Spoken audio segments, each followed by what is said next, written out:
ladies and gentlemen. It is 6 o'clock.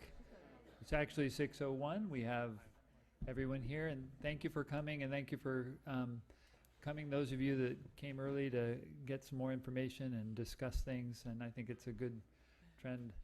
I just wanted to say that when we have items tonight that relate to, the item you wish to speak on, that is when we'll speak on it. So if it's on the agenda, we'll wait until we're at that item before you speak. And I'm assuming there are a lot of people who would like to speak, and we want to make sure we have time for everybody. So that's why we're going to try and keep it to 2 minutes apiece, just so everybody can be heard. These meetings are televised, and so anybody that wants, I want to make sure you know that those are available. They're archived on our district website, and then they're also viewable on live stream. So, can I add something, Tom? yes. So I really do want to hear all your feedback, especially on the siting of the water purification plant. But I would appreciate it if somebody said the same thing you have, to be brief and just say, that I agree with what they've said. And if there's new things, I mean, I'll still listen if you say the same exact thing, but I just want to let you know that I get it the first time. We understand. Okay. So roll call will show that Director Daniels is not present. There are no public hearings. So the first thing on tonight's agenda is the consent agenda. Has anyone they wish to pull off of consent or make a motion to pass those items? Shall I move to approve the consent agenda? Sorry. I'm a mess today. No worries. I can't vote on the Minutes. because Okay. I wasn't here. Okay. And also, there's an item that I would like to discuss a little bit more. Alrighty. Which one? The receive findings, 3.3. Okay. So we'll pull 3.3 off of consent, and for the other, I guess we could do the minutes separately. Okay. So why don't we take 3.1 separately? Yes, okay, so I'll move to approve 3.2 and 3.4. I'll second it. Okay. All in favor? Aye. Aye. Opposed? All right, those two motions carry, and then minutes? Oh, okay, I'll vote to approve the minutes. I read those, yes. I was there. Okay. Which I'll one? second. Oh, wait. So you weren't there for one either, right? I was like, can it be I passed? wasn't there for February 21st. All right, we'll do February 21st. Okay, I'll move we approve the minutes for the February 21st meeting. I wasn't here, though, so There's there's only only two two of you. people. Oh, we Can can't. you- So We you can't approve it. Okay, so that'll have to wait. Then for March 7th, I'll move approval of those minutes. And I'll second. Okay. All in favor? Aye. And then one Abstain. abstention. Okay, thank you. And now 3.3. So- Questions? Yeah, I think this is very important to have outside peer review of what's going on, to do a double check on the consultants that we've hired. Question I always have is just how unbiased it is when it's a peer review. And I assume that you want to find out everything that's wrong so that there's no surprises in the end, rather than hide things. Is that pretty much the point? Absolutely. I mean, they put together a panel, the National Water Research Institute, an independent panel. Here are some of the people up on the screen. I haven't met these people. I've met one or two. I've met this gentleman here, but can you go through that, Melanie? And they obtain some information from us at the first meeting, and then they go off and do their own thing and decide amongst themselves, and then put forth recommendations. And that's what you see in the report tonight. So they're there. They're experts in toxicology, groundwater, a whole realm of spaces related to what we're doing with Pure Water Soquel, and then are there to answer questions from the board and advise the district in the direction. I think there's also going to be available a panel for a chance for the public to also come and address them and ask questions in Great. the future here. So I just had a few questions in reading this. On page 34 of 118, it's the second of 4 recommendations, and it was about constituents of emerging concern.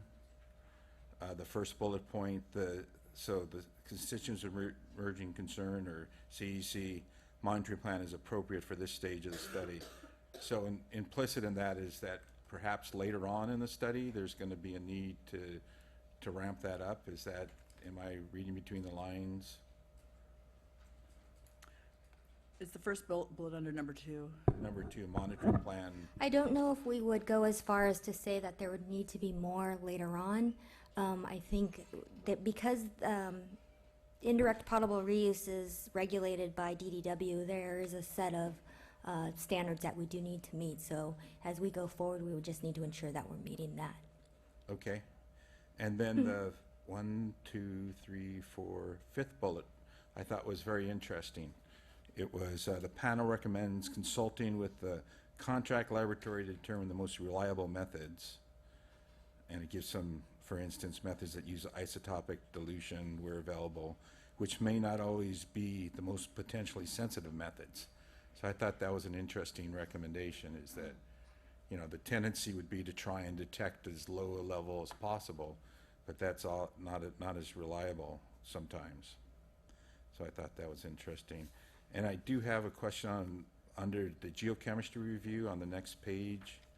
So that would be 35. 35 of 118.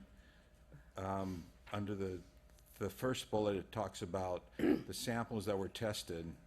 The soil samples tested may have been oxidized during storage for many months prior to the analysis.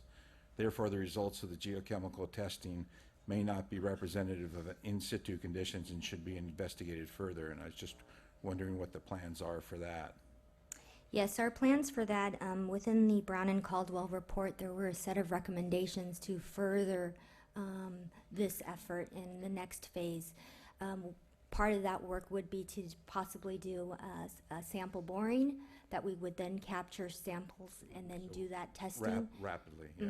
And that's something that we've been working on in our Prop 1 groundwater quality grant. So Okay. our fingers are crossed that we will be getting some funding assistance to help with that.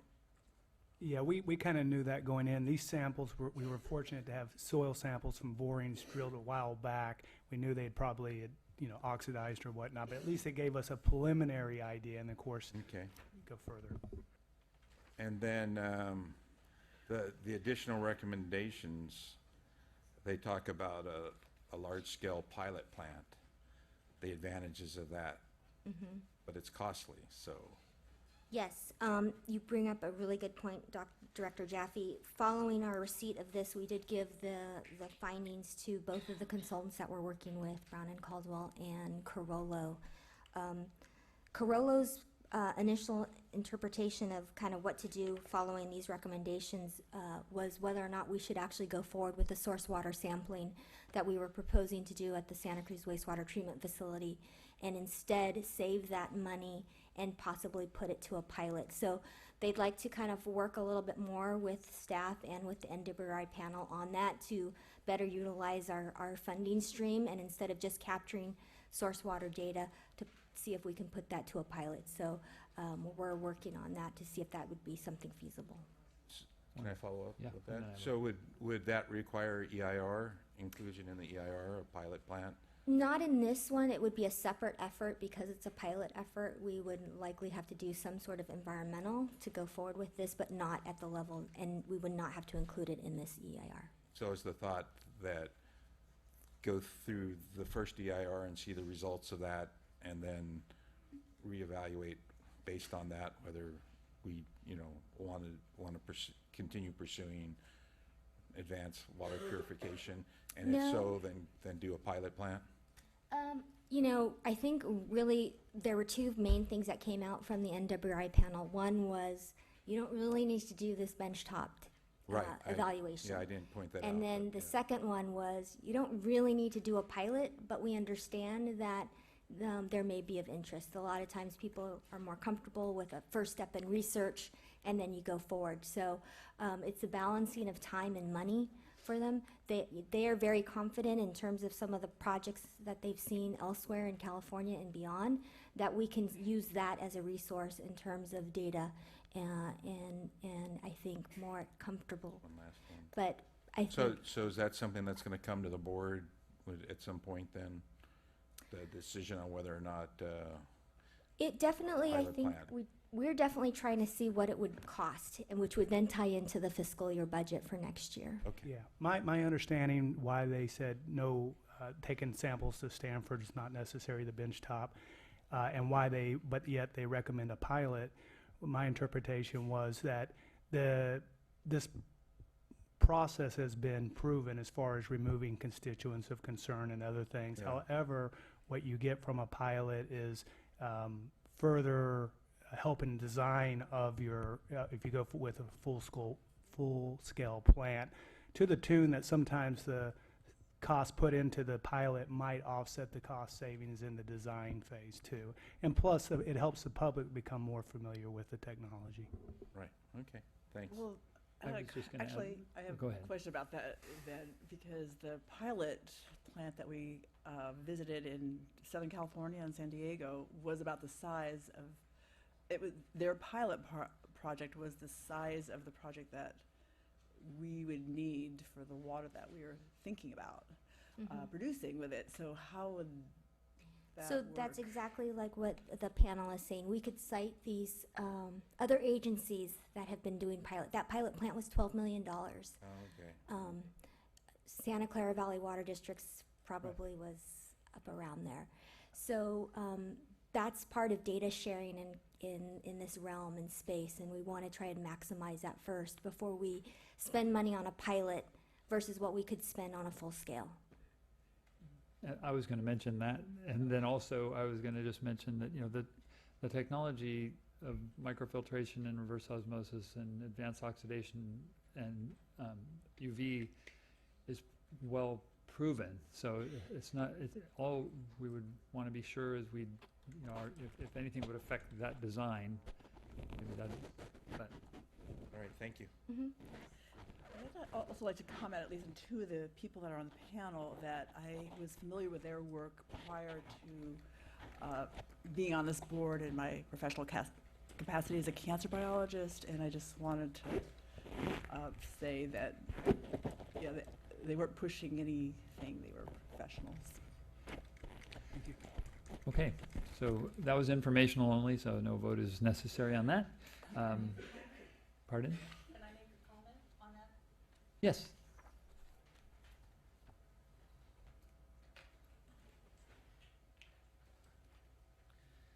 Hi, my name's Mary Gezio. I live at Capitol Avenue, and you'll know me by the big white sign.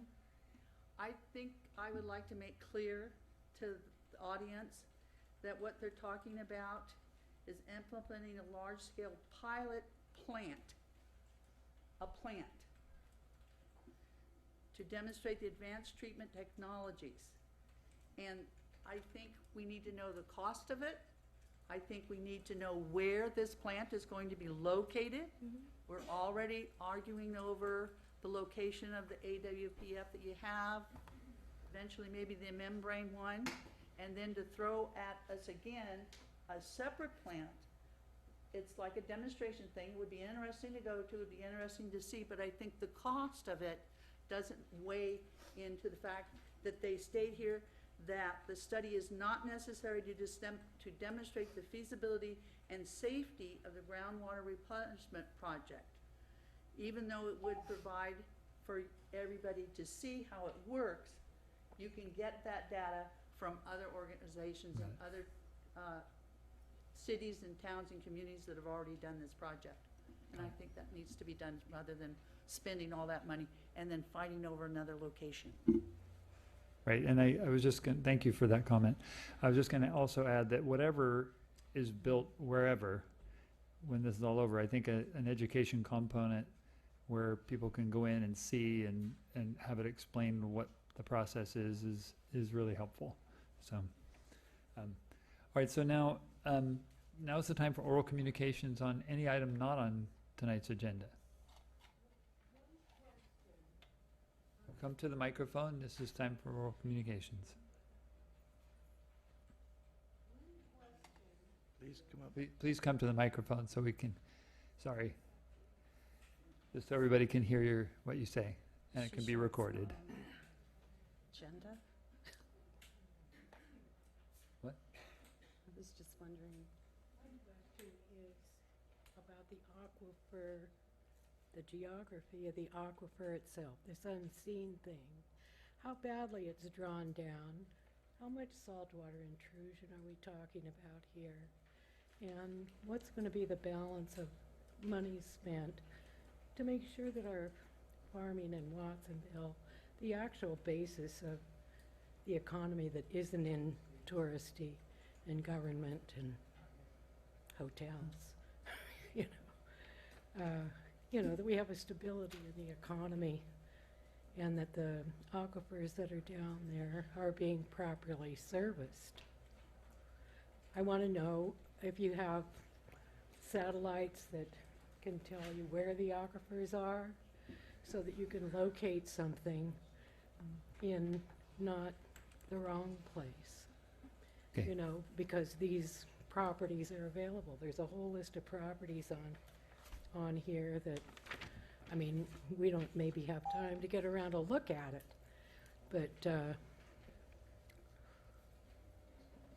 but they're in Africa.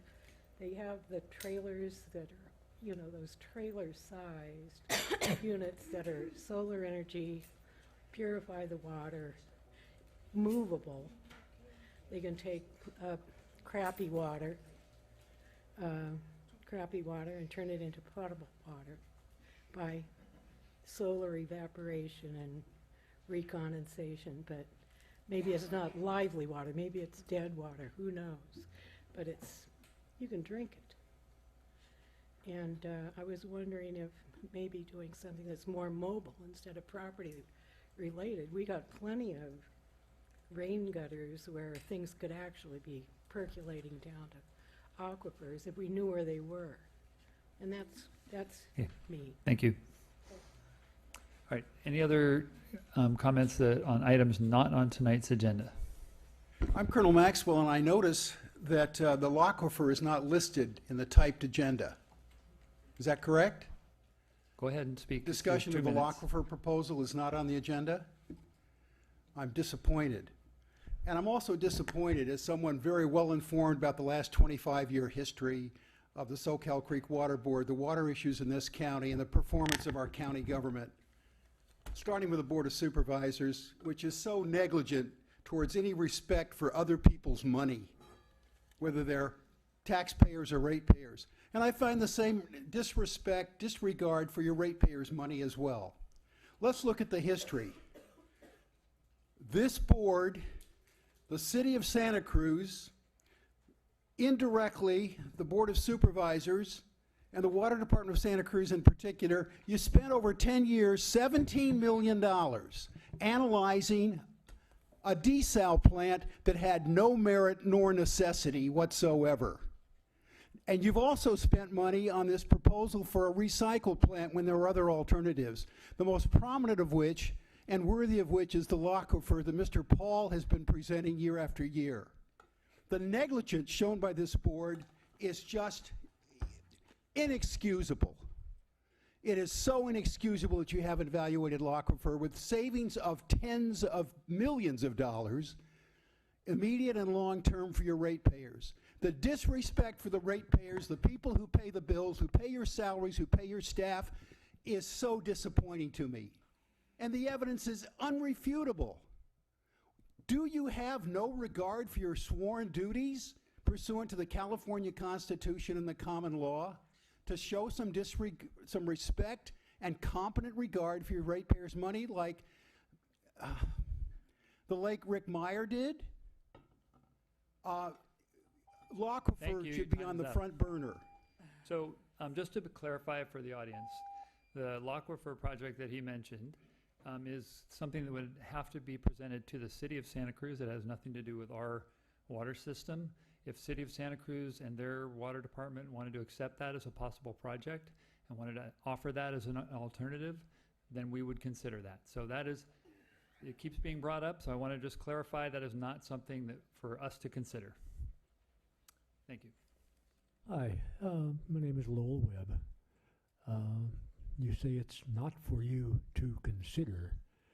When you look at it even at a glance, and you see what appears to be the possible savings of your money and other money across the county, to all the taxpayers and even yourselves, which I'm sure are taxpayers, it would seem incumbent upon you to approach the city of Santa Cruz and see if it makes any sense.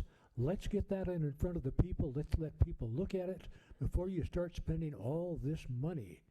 And if you've already done that, I'm very happy that you have, but you haven't told us. So it's a little disappointing. It looks to me like you're ignoring it. And that is money that will be spent, if you don't do it, to no avail. Way, way too much money. Thank you for your time. Yeah, I don't want to get into tit for tat, but one response to you is that we actually invited Jerry Paul here to present to us. And so I can't speak for the other directors, but I'm open to any solution possible. And of course, a solution that's less expensive is more attractive than one that's more expensive.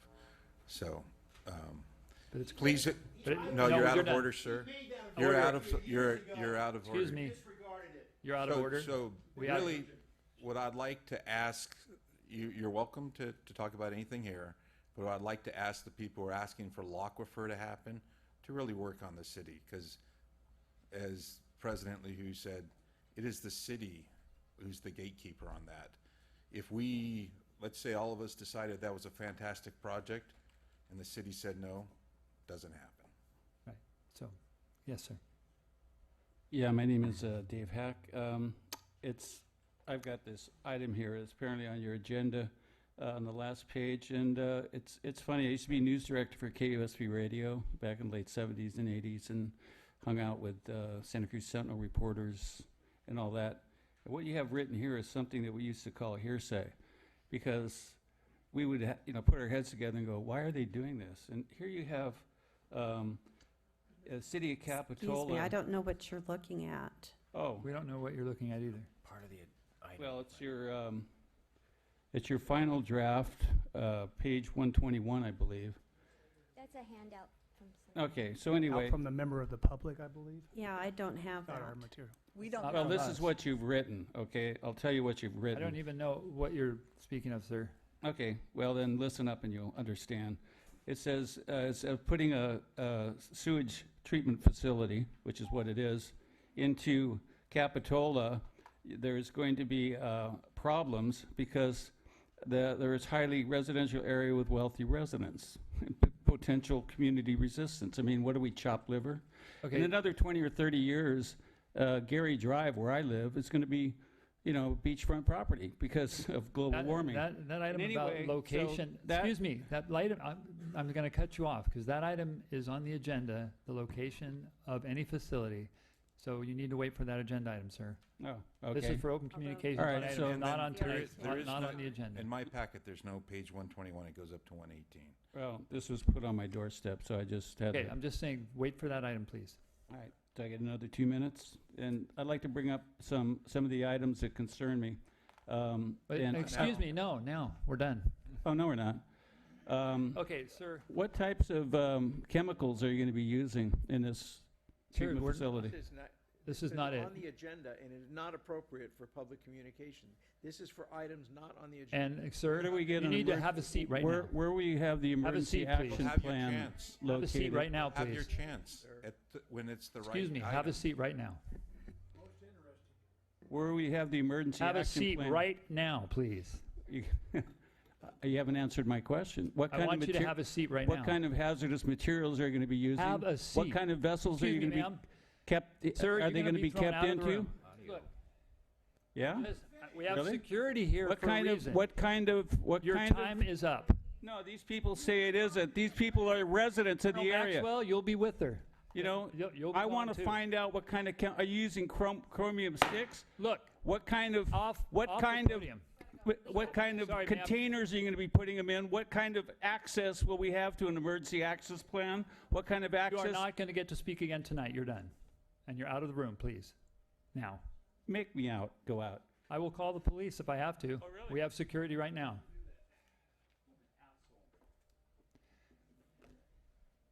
When is your time up, buddy?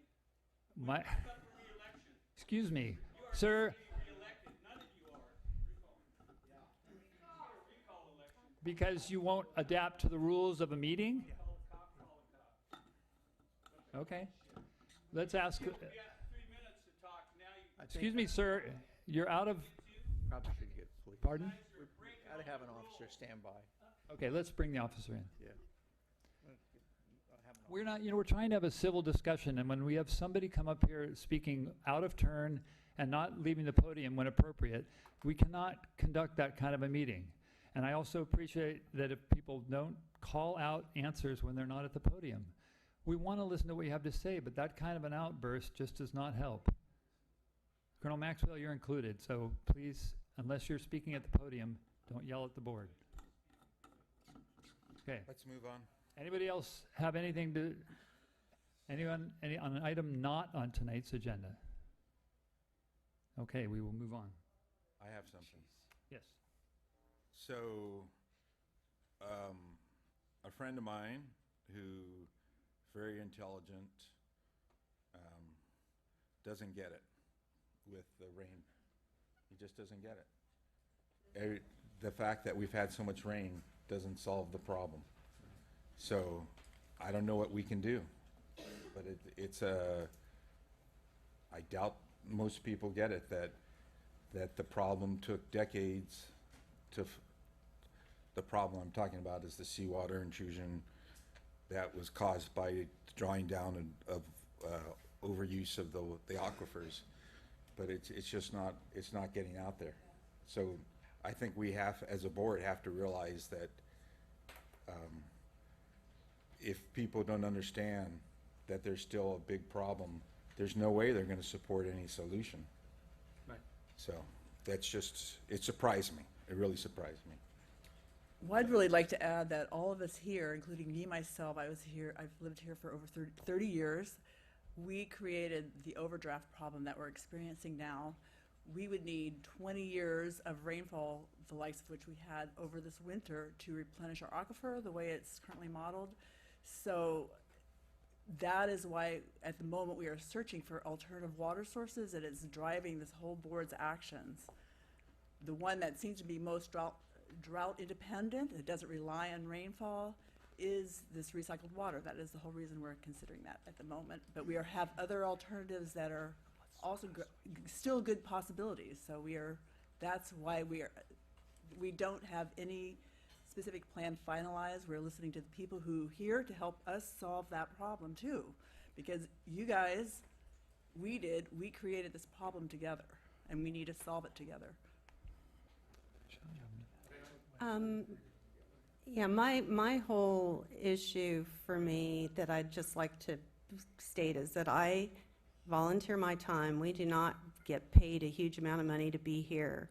We care, that's why we're here, at least I do. And it's not them against us. And so when people are abusive, I will not sit here. I will get up and leave. I will not listen to abusive messages. If you want to be clear and you have a different opinion than me, I respect that. And I expect that in return, period. Okay, so we will move on. May I speak in response to Mr. Jaffe's point? No, You we're know, done- we we're don't want to done. get back We're and done. forth. We're go- You can This contact is them. not on the agenda. No, I know. Yeah, but But it's- there was an We opportunity already to had talk, oral communications for items not on and it's tonight's past agenda. that point, and because We're we moving don't on. want the meeting to get out of control, we're just gonna, I accept that. yeah, we're Okay. just gonna move on. All right. Okay. Did you want to mention about the water reuse conference and the tour of the San Diego plant? We have a couple slides if you do Sure. share with the public. Can you bring those up, Melanie? So the board, 4 of the board members and a couple staff members went down to a water reuse conference to educate ourselves more. They took us on a tour of the Carlsbad desalination plant, which is, I don't know, we're looking at a 1.3 million gallons a day plant. This is what the interior of a desalination, 50 million gallons a day. The interesting part is the next slide. To give you an idea, here's you heard this mentioned, Pure Water San Diego is looking at supplying 1/3 of their water supply, we learned, with purified water, what we're talking about. Here's their demonstration plant, which is about the size of the plant we're looking at, their demonstration plant. This is the heart of it here. These are the reverse osmosis filters, so that we'd be looking at 1.3 times more than that, so about 30% more filters than what you see there. But I thought it was interesting to get an idea of what the filters and at the kind of facility we're looking at look like, the size and that sort of thing. And then the next slide, this is the Orange County plant there with the dot on it is their purification facility right there. And it's huge. It's been going on for 45 years. There's been some say that a facility is not located next to residents. We did want to point it out. There are residents. There's a school there. There's a park. But that was also interesting. And the board has toured that facility too. And Orange County was at the water reuse conference also. I don't know if there are any more that we wanted to share with you, but that was it. Thank you. Right, thank you. All right, next item on the agenda is a special board assignments status report. Yeah, so pull up the calendar, the assignments. So just in light of brevity, because I know these people want to get to the main item they're concerned about, I'll just mention one item that is that's on there is the meeting with the people from Denmark to locate the seawater intrusion face offshore, which I think one of the women from the member of the public here spoke about. So I'll actually save that item for when we get under the Mid-County Groundwater Agency. But other than that, AQUA is coming up, the Association of California Water Agencies, continual learning forum, and that's in May, I believe. It's on the calendar a little bit further. May, yeah. So if board members are interested in attending that, it is in Monterey this time around.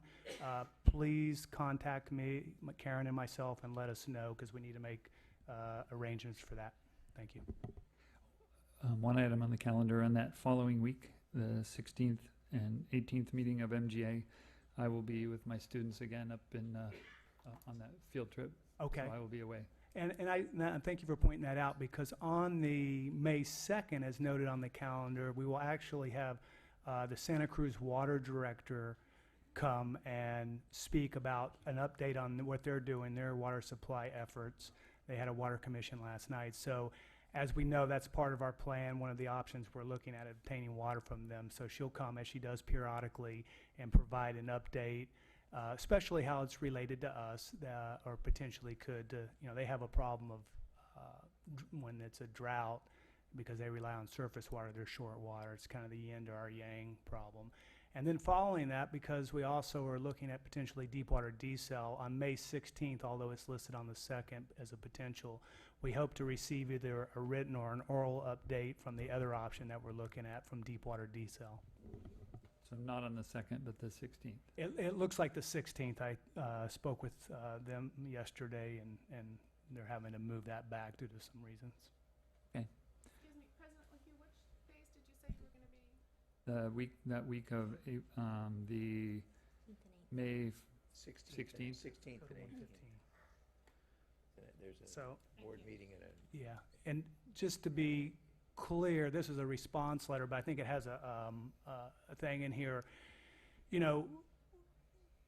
There's been talk about Jerry Paul Aquifer. As you can see, this is our equation to sustainability and reliability. On the left is conservation. The customers are rocking it. They've cut back significantly using about 50 gallons a day per person. Next is well management.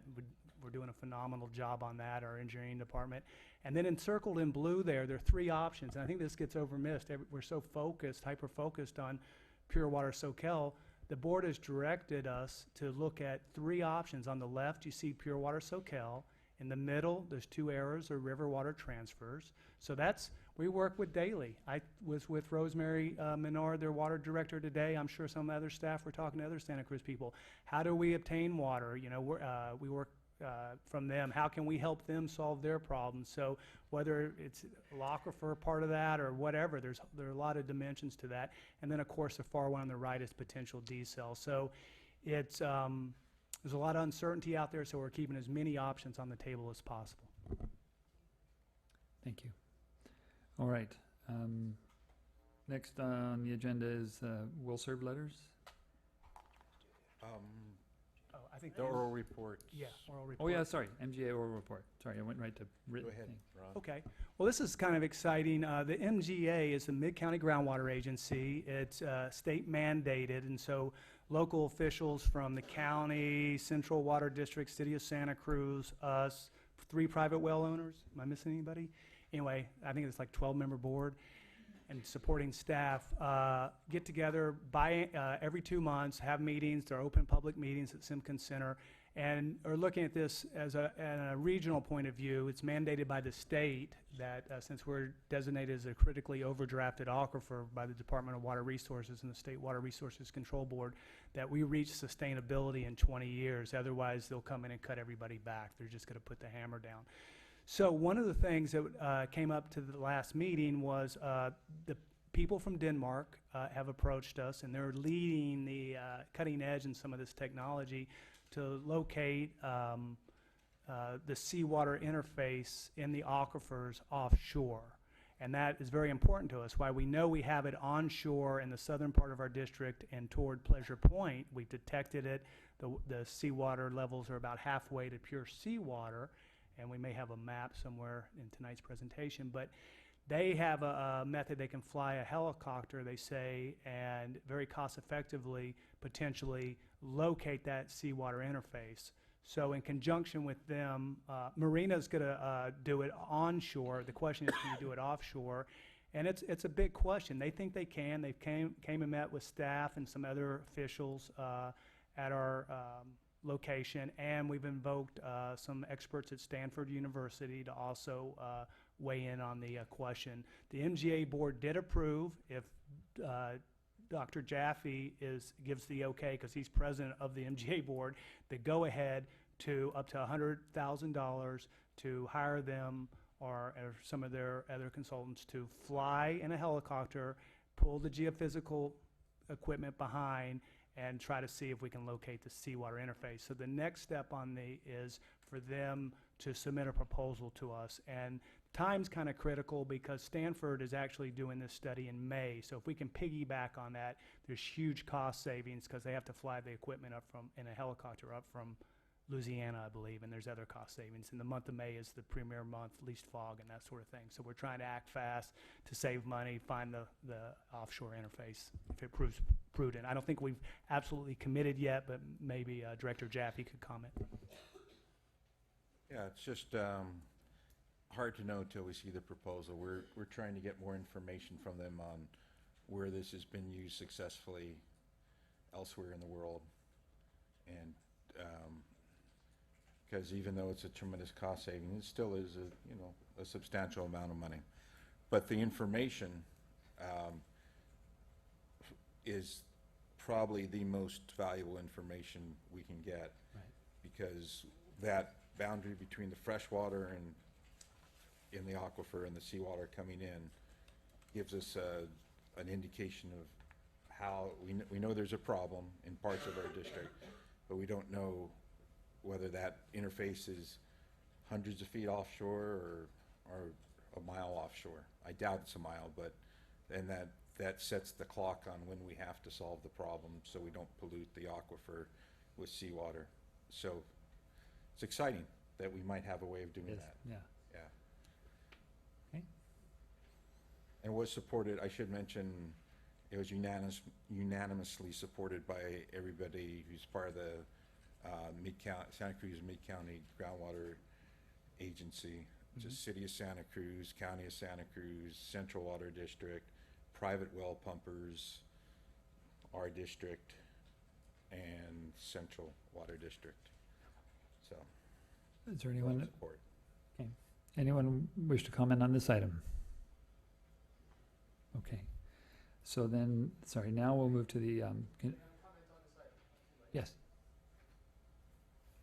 I hope this will pertain to this item because it pertains to the necessity for the general question at hand.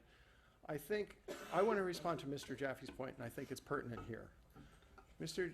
Jaffe, I think many people here who are opposed to a specific location understand that there may be a necessity for this project overall. And I think it's disingenuous to suggest that so much of the resistance you see here is calling into question the need for this very important consideration you're discussing now. I think it's a disingenuous Duly approach noted. to discussing this. Just so you know, I don't think any of us think that. I don't. Okay, but I mean, But I'm Not that still, I'm still amazed. he's just, I think he's, Suggestion was made. I guess I would say that just in general, we've tried to get the word out about the problem. And he was just, I think, surprised that there's some people that still have a hard time seeing that the rainfall isn't solving the problem, but I would say that get it. most people in this room good. are more educated than the Right. average public Right. about I the would- necessity for Understood. this, and are I would maybe say so. more accepting of it. Yes, thank you. Well, this is relevant based on your exchange with him. The reason the rainfall's not solving the problem is because for 25 years, this board and its predecessors, and the Santa Cruz Water Department and the county supervisors have not made arrangements to capture rainfall, both from public building roofs like school buildings, from other large facilities, and the drains. You've had 10 years of effective notification to recapture rainwater from roofs, and you haven't implemented that, you and your predecessors. There's the negligence, frankly, part of the negligence. All right, so the next item is will serve letters. There are two will serves up for your consideration tonight. A little unique. There's one small remodel on 41st Avenue. They had a fire at 1240 41st Avenue, and they're in the remodel process. They're going to add 200 square feet. So they've taken care of the water demand offsets for that. They don't need a new service. They already have a service. The second item is for a vacant lot in Aptos.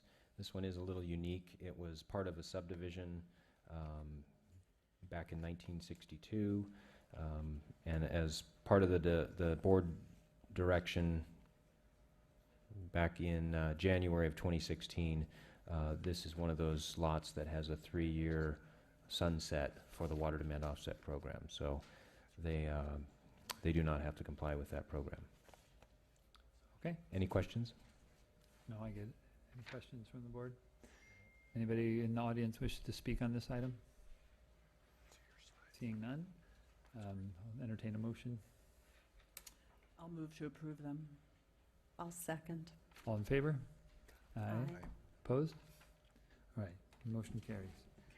All right, so now is the item 6.2 about location for a possible advanced water purification plant. Yeah, so we have a presentation tonight. It'll be led off by staff with a quick summary, and then we have Sonny Wang, our consultant here, who performed the evaluation with his team from Brown and Caldwell. So let's set up here. A little technical difficulty.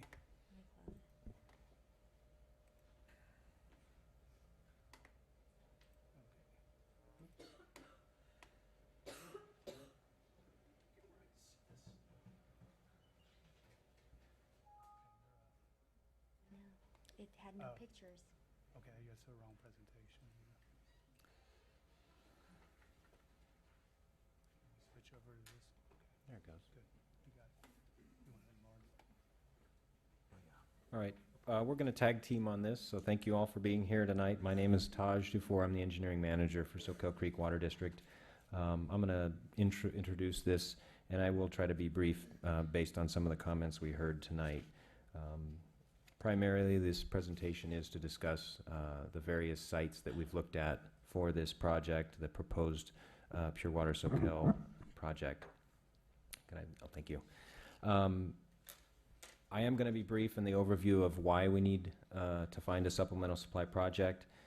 We will go in a little bit of a description of what is Pure Water Soquel, and then we will go into very much detail on the siting analysis that was recently done by Brown and Caldwell. Go ahead. I think some of you acknowledge that we do have a problem with seawater intrusion, so we appreciate that. All of the water that you receive from the Soquel Creek Water District is from underground aquifers, and being next to the ocean is certainly a challenge. This slide shows the seawater intrusion down in the La Selva Beach. The red circles are intruded monitoring wells on the coast. There is a small sign of seawater intrusion in Live Oak at Pleasure Point. The Department of Water Resources has also acknowledged that we're in a challenging situation and has designated our aquifer as critically overdrafted, and there's active seawater intrusion. This is our district. The next slide shows going further southeast down the coast. We hit Pajaro and then all the way down into Salinas and Monterey. This isn't a ominous thing that we're trying to scare you with. It's reality down south, and it's starting to show its face here in our district. The lower picture there shows seawater intrusion all the way into Salinas, and it's just a matter of time if we don't try to do something to restore the aquifers here. I'm going to pass it on to Melanie to talk about our community water plan. Thank you. The community water plan is the district's solution that was created in combination with input from our community, working with our board and with staff over a year. That was when we were reevaluating supply options. We were getting input on how much conservation could our customers do here. They've done amazing, like Ron said. And the solution isn't just a single project. What it is a multifaceted approach that includes what Ron had said earlier: conservation, groundwater management, and evaluating 3 different supplemental supplies. The board has not selected one. We are carrying these 3 forward. And actually, at the beginning of 2017, when the board established their guiding principles this year, they actually added stormwater capture. So part of our education and outreach material that will be a progress report on the community water plan, which will be coming out this spring, will be a mailer to everybody that talks about what we've been doing in the last year and a half on all of these efforts. The main goal of this program and the plan is for long-term sustainability and reliability for water for current and future needs, as well as environmental protection.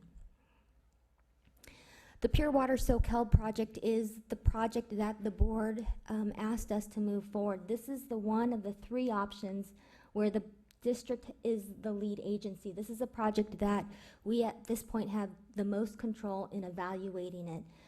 3 qualities that came out of the community water plan were timeliness, trying to get a water supply project online in a timely manner, high quality, and also reliability.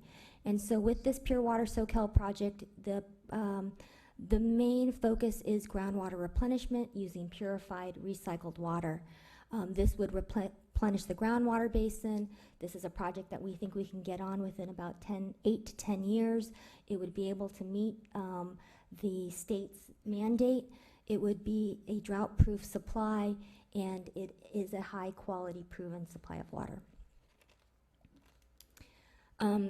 In 2015, after we did that community water plan and we went through and reevaluated our water supply options, the board commissioned staff to work with consultants to do all of the technical studies. Projects in California, especially water supply projects, take a long time. You know, there's no silver bullet solution for community, technical studies, environmental analysis. Everything needs to be done before a project is approved. So we've completed the draft feasibility study. We are initiating the environmental review. We hope to have a draft environmental impact report out at the end of this summer or early fall of 2017. We've been working on a groundwater model to really understand what's underneath. That's a model that's been being developed. It started here with the Soquel Creek Water District and has migrated over to the Santa Cruz Mid-County Groundwater Agency. They've been working really diligently on that to calibrate that model so we can start to run simulations on that to help drive solutions to how to correct the basin overdraft.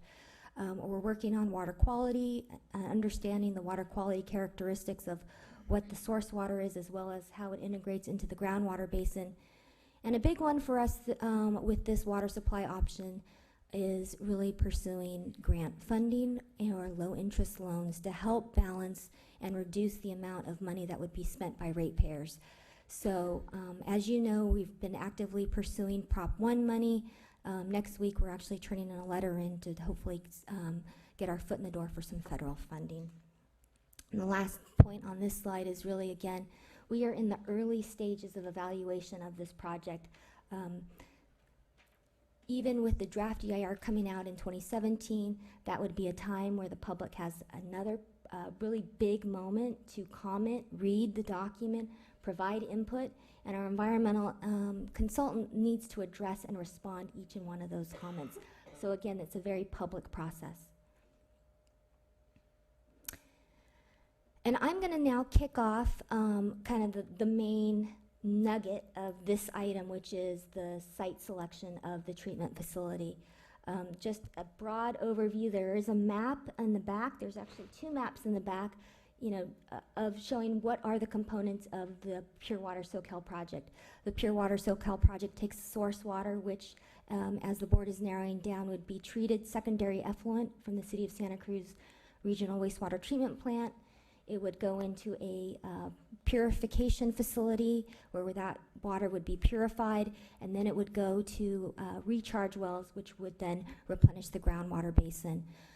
In 2015, we kicked off with grant funding a feasibility study by Carollo Engineers, and in March of 2016, that draft report came to the board, and it included 12 different sites for where a satellite purification facility could be.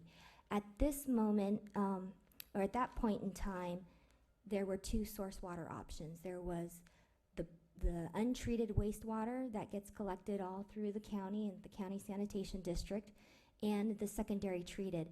If you treat raw untreated wastewater, there is an additional component. So there was a lot of emphasis on sites that were large enough for that treatment facility. This study itself was very qualitative in nature. There was a lot of narratives involved, and that was how they shortlisted and screened the sites at that time. So my dad used to tell me when I was growing up, if you're not working, if you don't make a mistake occasionally, you're not working hard enough. This mistake that you see on the screen, it's been brought up. It was actually in the document on page, I think, 120-something of the feasibility study, and it addresses wealthy residents. The inference from this comment is understandable. It's that we might value certain residences more than others. I can tell you right now with 100% conviction that none of the staff, none of the board members have ever expressed that sentiment. We aim to treat all fairly and equally. This was a comment, the comment about wealthy residents was written by a junior consultant, and it's insensitive and inappropriate. It was not used as part of the site selection, and even though it was written by a consultant, because I'm the general manager, I'm ultimately responsible for that, so I do take ownership. However, the remark does not reflect the district, board, staff, or beliefs or values. The wording will be removed from the final draft. In short, we're sorry, we apologize.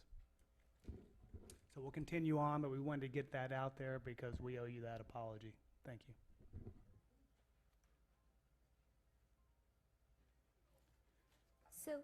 So we've done, Melanie was mentioning, we've done one round of evaluation, and then there was a second effort too. So Melanie, please. Right, so following the notice of preparation and the initial study that we kicked off, the environmental review, we got a lot of scoping comments about, have you looked at other sites? We really don't want to see the district, if they can, not treat the untreated wastewater, but really try to work with the city of Santa Cruz on getting some further assurances of getting secondary water. So in January 2017, I think I already mentioned it, but the district set some pretty aggressive guiding principles for staff to do in the first quarter of 2017. One was to work on getting an agreement for secondary water, and if we could do that, then would we take off raw untreated wastewater from being further evaluated. We are doing that. That's the next item on the agenda. And in March, the board actually said, let's just focus on a site that would be purification only. And so that effort, which took about 2 months, really helped us narrow down and evaluate a second time around sites. And so from January to March, the district staff looked at 12 sites. We pulled all 12 sites from the feasibility study again, threw out any kind of qualitative analysis that Carollo had done, and we actually established a criteria-based evaluation. There were 8 different criteria. They weren't weighted, and we kind of scored those sites. In addition, we also added 12 more sites that were recommended from people in part of that analysis. So a total of 24 sites were evaluated. On March 7th, the board did 2 actions. They decided to add the Santa Cruz Wastewater Treatment Facility as a second site to evaluate in the environmental analysis. And they also asked staff to come back again and look to see, are there additional sites to include in the draft EIR? And they asked us to have a third-party independent person conduct that evaluation. And that's why we're here tonight. So I'd like to introduce Sunny Wang with Brown and Caldwell. He's going to walk through the third effort of the evaluation. I have a comment that's relevant. The public comment will be after. No, I'm sorry. Excuse me, sir. We're still on. There will be a time for public comment. I will let you know. I'm sorry. Excuse me. There's a lot of people here and you're wasting their time. I want to give everybody a time. Okay. If you can, excuse me, if you cannot conduct yourself appropriately, you'll need to leave. Thank you. Is this the first slide? Well, the first slide is my name. Just fast forward from that. So thank you for that introduction, Melanie. My name's Sunny Wang, as Melanie mentioned. I'm from Brown and Caldwell, the district's technical advisor. They asked us to take a third-party independent review of the different sites that they're considering for the treatment facility. So what we looked at is the different components. As they mentioned already, there's... Can you address that microphone? Okay. It's kind of hard to talk to both sides. Sunny, do you want to sit here? It's okay. I can control it from here. There's essentially 3 components. Main components we're looking at is the source water, secondary effluent, tertiary effluent. As a result of the last board meeting and also further discussion with Santa Cruz, there's the potential to locate the facility there at their wastewater treatment facility. So that's shown there. There's the conveyance piece to transfer that water to districts within the mid-county area to purify the water. And then you distribute that to the injection wells or recharge wells to recharge the aquifer. But today, the main focus of the site selection was to look at the mid-county location for that treatment facility. If it was located within mid-county, what are some sites to be looked at? As I mentioned, this is an independent analysis, third party. Given the sites from the district staff, we took a different approach. We used a 2-step screening process. The first screening process was 3 known fatal flaws for the sites to screen out any site that doesn't meet those criteria, which I'll go into those criteria a little more detail in a bit. The second screening criteria is when we look at each individual sites, there's 4 criteria, and under each of those, there's sub-criterions that we applied scoring to. And lastly, we applied weights for those 4 categories, which I'll go into more detail as well. For this effort, we also contacted the County of Santa Cruz, City of Capitola, and also commercial real estate to get their input on land availability, pricing, et cetera. And a total of 29 sites were evaluated, 12 from the original feasibility study, 12 from the, that was added and discussed at the March 7th board meeting. And from then, we have additional 5 sites that was added from the March 7th board meeting, so a total 29 that we looked at. So of the 29 locations, this is just show geographically where they all are. They span from Santa Cruz all the way to West Aptos for sites that we looked at for this treatment facility. So the first screening process, what we call the known fatal flaws, is we needed enough space to accommodate a treatment facility. So any sites that's less than 1 acre, we eliminated because you just can't fit that facility on that lot. If the property is available, obviously it's very important if you could acquire the land. And or any known environmental habitat issues such as protected endangered species, those were also looked at as well as, so these are really the main fatal flaws that we did a first pass through all these 29 sites. Fortunately, from those 29 sites, 15 of those sites did not pass those criteria, whether it's availability, lot size, or environmental issues. Just an example, at the bottom, they're NA15, which initially we thought looked pretty promising because it's in a fairly commercial area, right next to the Honda dealership near Soquel Drive and 41st. However, after further investigation, we found out that property is already in possession of Honda and their plans to potentially expand the dealership in the future. So some of that came into play as to why they were eliminated from further evaluation. So those sites that made the first pass, made it through that, we took a second round evaluation. The 4 main criteria we looked at was site constraints, construction considerations, operation consideration, and most importantly, the location characteristics. As I've heard tonight from the community, that seems to be of greatest importance for this facility. And under each of those 4 major categories, you see there's sub-criteria underneath that. For those criteria, sub-criteria is where we apply the scoring to, 1 through 5, 5 being most favorable or preferable, or the least amount of, say, relocation of the existing facility or site prep, such as demolition or any remediation that's required. And for those score under each category, we average those. And from that, we apply the weighted criteria.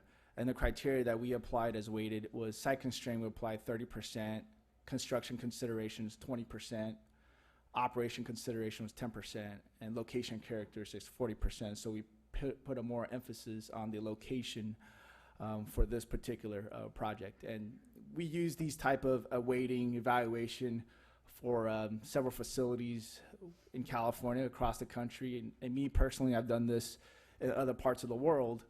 We applied a similar approach to the Santa Clara facility that was built, and also for East Bay Mud in their high purity facility for Chevron, where they looked at where they want to locate that.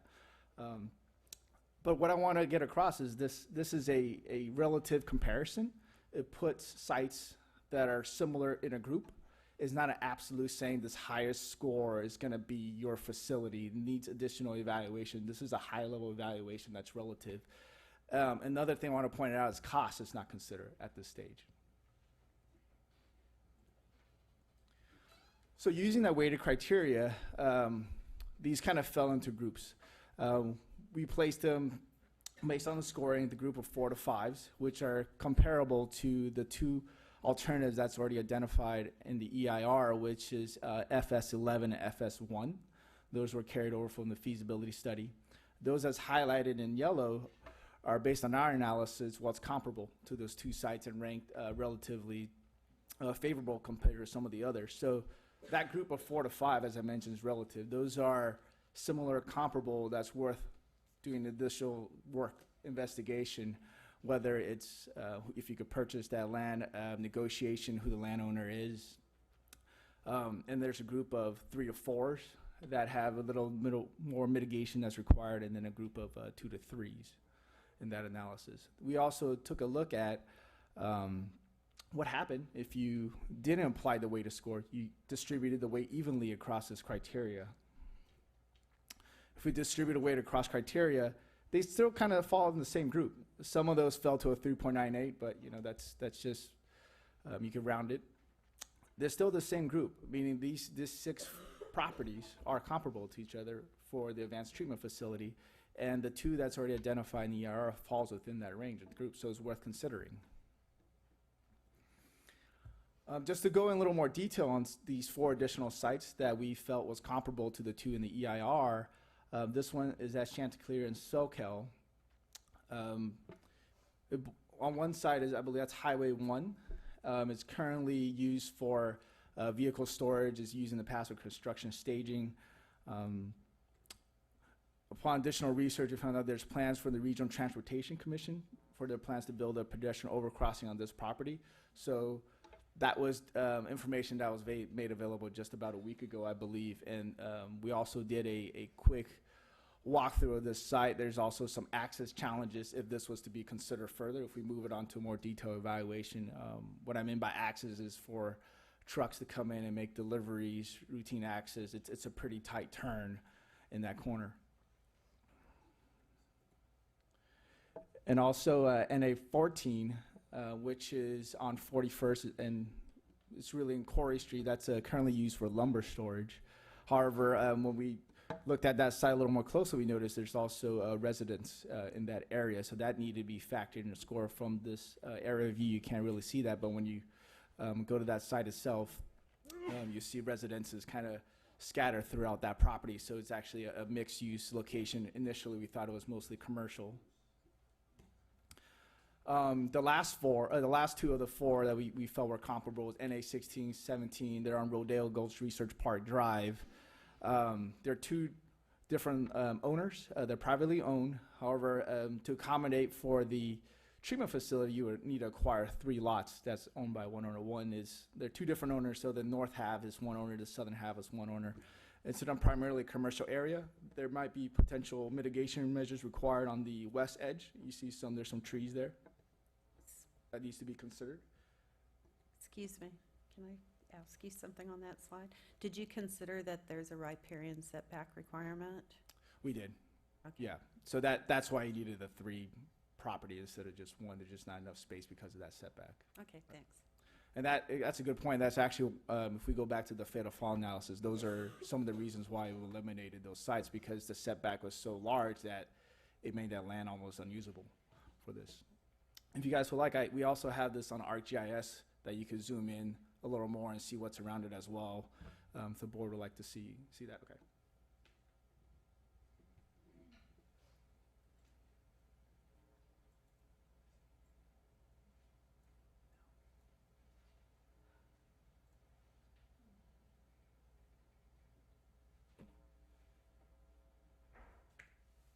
So is this near the sheriff's station over in Live Oak? Yes, the sheriff station's right here. So this is NA 12, which is Soquel and Chanticleer in this lot. So what I mentioned, this one here, is this turning radius to get on this road may be difficult from that, especially with the flyover bridge that also lands at this corner where my mouse cursor is. That's something that just came about, so that from a construction and also operation routine access, that's going to be challenging, and will take some site configuration to do that. Right now, it's going to be tight challenges. So if this was to look at more detail, that's definitely something that needs to be considered.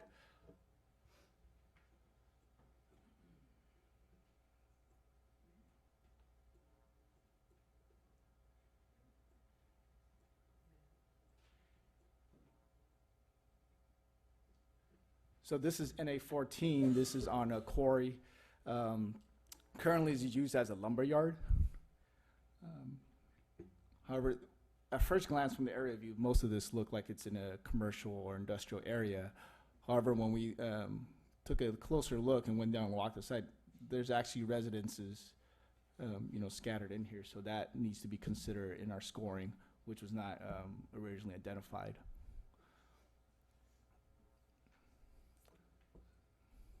Sonny, would that have the same kind of ingress and egress issues? Yeah, I think Corey's not a very good street. Yeah, it's a very, very tight street. I think for that to work, yeah, they should be able to turn in here as long as we can make them a big radius. Turn into, yeah, it is pretty tight. They may need to do a 3-point back out. Did you know that there's a big sewer pump station there too? I did not. We're right in the street of Corey. The the SCADA panel, if you go 3 houses in or 3 on up there, there's a SCADA panel in front of their house. Okay. It's a huge pump station, so that could be another issue. Okay.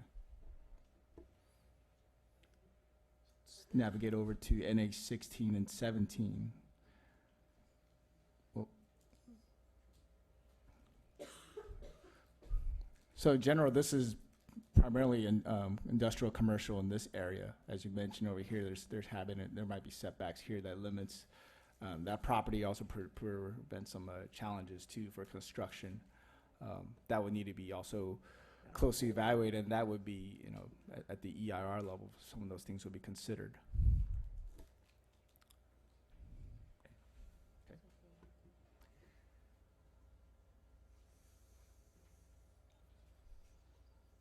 Is that So in summary, 29 sites were evaluated, as I mentioned. 15 had known fatal flaws. Should be 14 moved on to further evaluation, not 24. And 4 of those deemed comparable to what's already identified and considered in an EIR.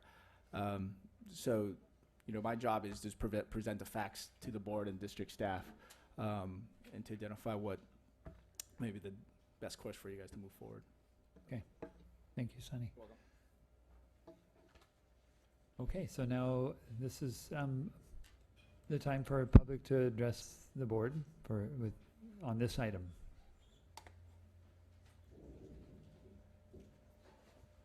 I don't know the name of the staff person, the lady who presented, here's what we've looked at, alternatives. Would you bring that slide back up? We're on the same topic. I interjected because I thought you were going to deny me a chance to comment on her slides, which has happened here before to myself and others. Oh, we've moved to another topic, sorry.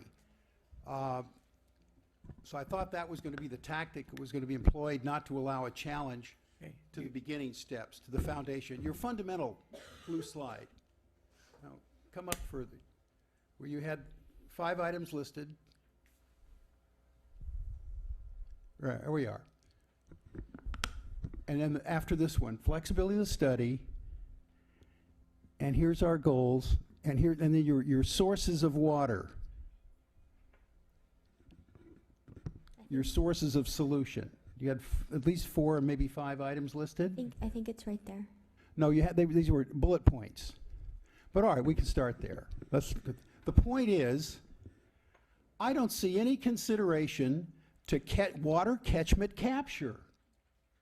Not any at all. And we're back at, gee, we've had all this rain, and people think you have made no effort to capture it for 25 years, in fact, especially the last 10. So you've neglected water catchment, which in this season's rains would have been phenomenal. You've neglected also the aquifer proposal, any coordination of that as an alternative. Even to take the effort, to take the initiative, to go contact the city and to present it.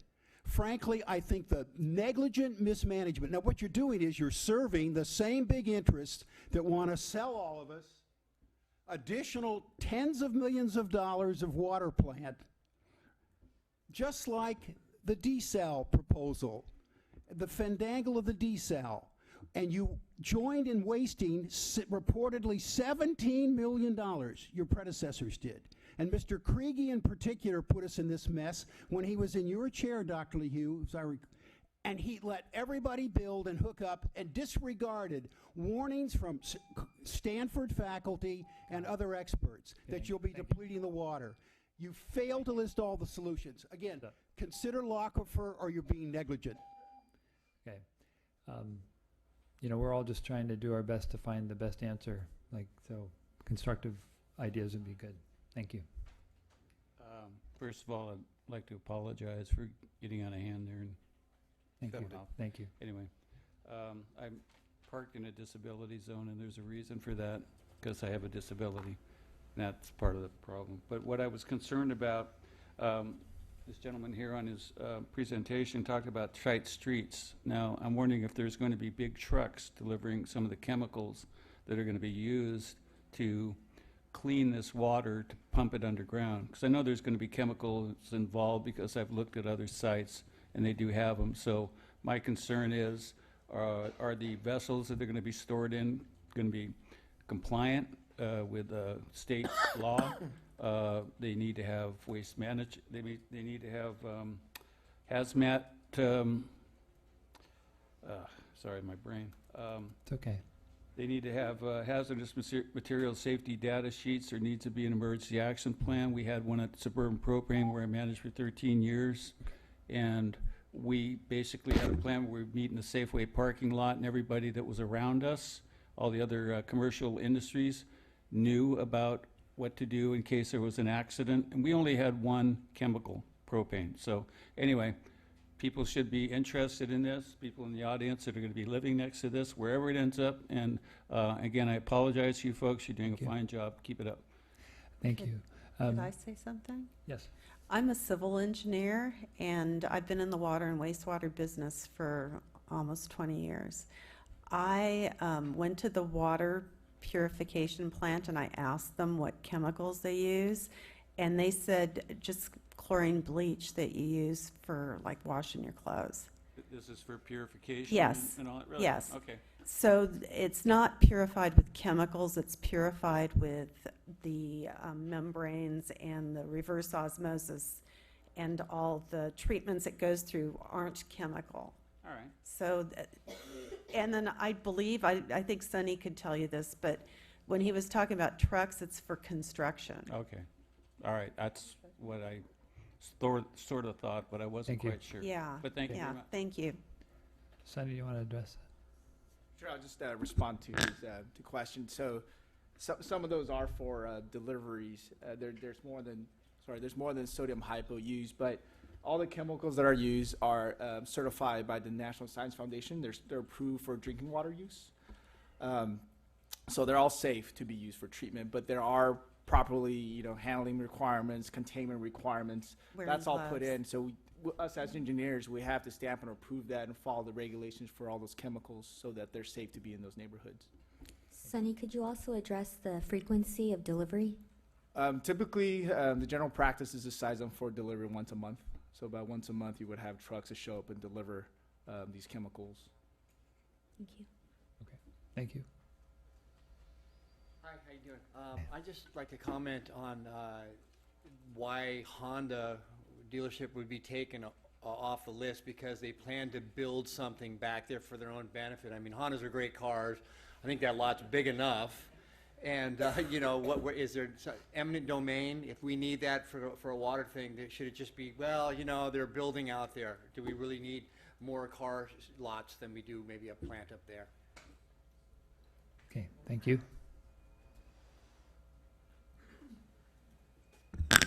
Good evening. I agree with what the last gentleman said, that some of they might be using it, they're thinking about building on it. Some of these criteria seem to be kind of vague. And I'd like to urge the board to consider a new fatal flaw, which is that you won't put an industrial plant in a residential zone. You mentioned the Corey Street location having a few houses here and there. It is zoned commercial. It is not zoned residential. And the area surrounding the West Annex is totally residential. So I think maybe you might consider residential zoning to be a fatal flaw. And if not, perhaps a fatal flaw could be within 50 yards of a residence, perhaps, in any direction. Maybe that's a fatal flaw. We seem to be emphasizing little things about these new sites right now, and I just hope you'll take your time to really look at them and question some more the rating system. I would, of course, rate the residential the surrounding neighborhoods in the end of the weighted of the weighted evaluation gets 20% because it's averaged out with the environmental. So, I mean, perhaps your users should get a higher percentage consideration in that rating. I mean, the rating system is relatively arbitrary, even though they may have used it in other situations. Maybe our situation is different. Okay. And we're assuming that just lets me know that there's a good 80% plus agreement with that statement. So, thank you. By the applause. Okay. Hi, my name is Matt Mustapic. Mr. Duncan, your apology is very much appreciated, and the assertion is appreciated. Though I would point out that was the final draft, and being the final draft, presumably it reflects a lot of review from everyone here, and it might be best to leave it the way it is so that people can take it for what it's worth as an understanding of how we got to where we are. What I have now is a prepared statement that I wrote before your apology. Thank you for it. The board claims that the purchase of the West Annex property was not done in anticipation of a sewage treatment plant, and that expanded parking was the primary concern. Public documents and off-the-record statements from your staff call into question whether or not this is a misrepresentation. Minutes from the September 2015 board meeting confirm that parking was the consideration for a very small piece of property next to the district office building, which was purchased at that time, September 2015. It was 6 months later that the sewage treatment feasibility study documented the need for a much larger parcel. This larger property was purchased in the following month. And by the way, even if the plant would not be treating raw sewage, it would still be treating secondary and tertiary sewer water. So I believe you should stop correcting people who choose to call things what they are. When will the Water District commit to urgently and effectively raising public awareness of true facts instead of belatedly offering false narratives in defense of a terrible idea? The March 2016 feasibility study of the terrible West Annex sewage treatment proposal lists the following in its favor: the opportunity for community engagement and education. On the very same page, an alternative site is disfavored because of its wealthy residents and potential community resistance. So now you have some community engagement. Please educate us about the mechanism contemplated before that ties the wealth of a neighborhood to the feasibility of sticking an industrial sewage facility within it. Please educate us how wealthy we should become in order to benefit from this linkage between wealth and feasibility. And please tell us how much time we have to amass this wealth. Wait. Okay, he already apologized, so. President LaHue, can I just address the comment related to the draft? Yes. That was a draft that we had to submit to the state as part of our grant funding. They did provide us with a list of edits and revisions that we need to do, and we need to submit a final draft to them in December. So we will be preparing another draft of that. That's not the end of it. Okay. Thank you. Anyone else?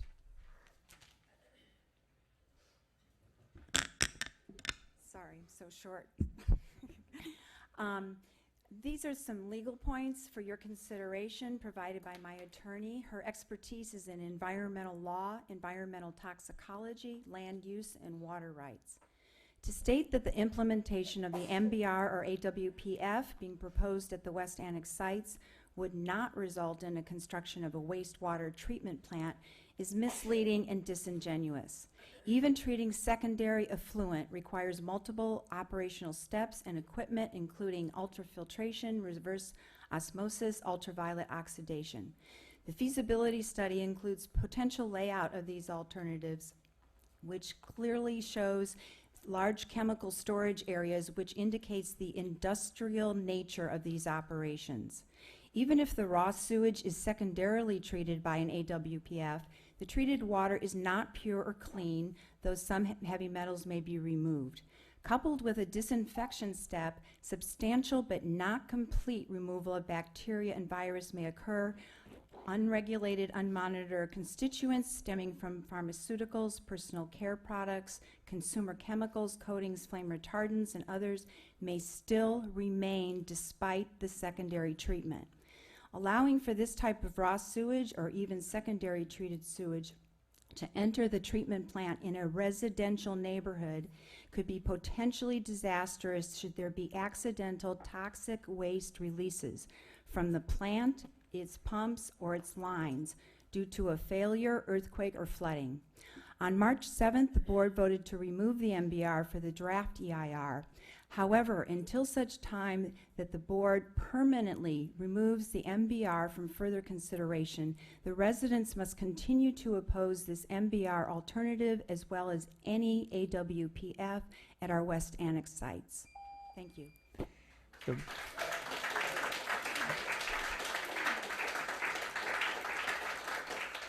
So I want to, before you go, just a sec, I just want to clarify that by taking that off of the table for the EIR, that's just not something that's being considered for as bringing raw sewage there. And there are, just as far as secondary treated water, that's what currently goes out into the ocean right now. And that is also piped, you know, all the way from Scotts Valley down to there. So, and tertiary treated water is used on sports fields and agricultural crops. So, including organic. Yeah. So organic anyway, irrigation. Go ahead.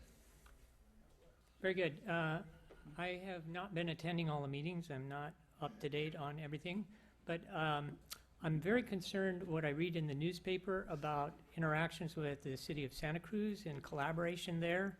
It seems that your colleagues in the water district are very collaborative and interested in solving problems with you, and that the city council and the city lawyers would very easily keep all the water that we send to them if it suits their purposes.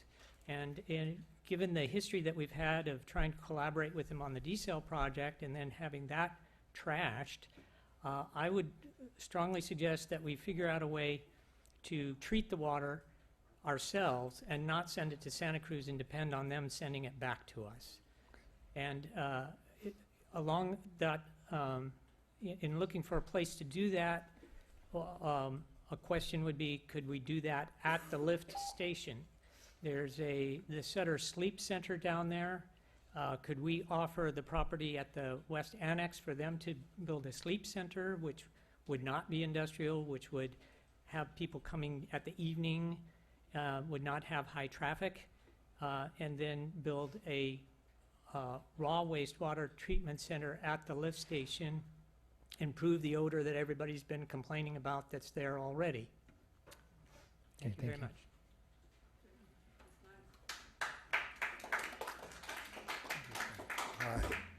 Hi, Gary Landgrib. I've been living in Soquel for 30 plus years, and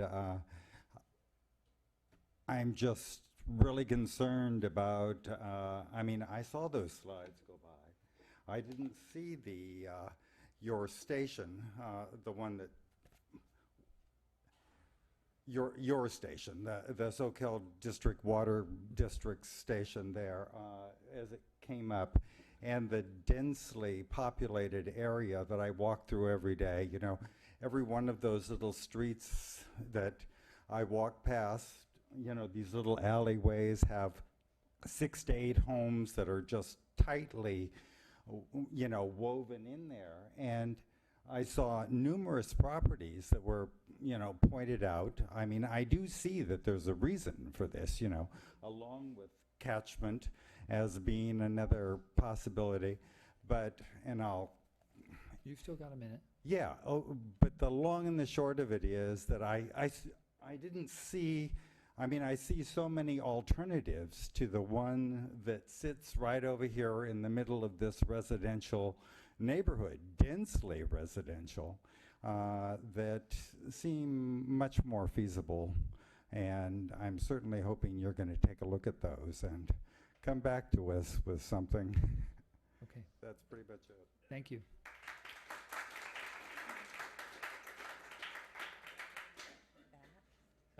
You already had your time. One time. Actually, you made a comment when I gave my talk about but that the secondary effluent. Hey, we're was- done. Sorry. Other people responded and had questions. Go ahead and ask your question. Thank Let's you. go. Well, You had made a point that secondary goes into the ocean, It does. and my attorney went on to say that it's important to know that wastewater treatment plants are typically constructed near a body of water, not only for discharge of effluents, but also to be able to sufficiently handle failures and resultant overflows. Should the satellite plant, raw or treated, could overflow into a neighborhood. Thank you. Okay.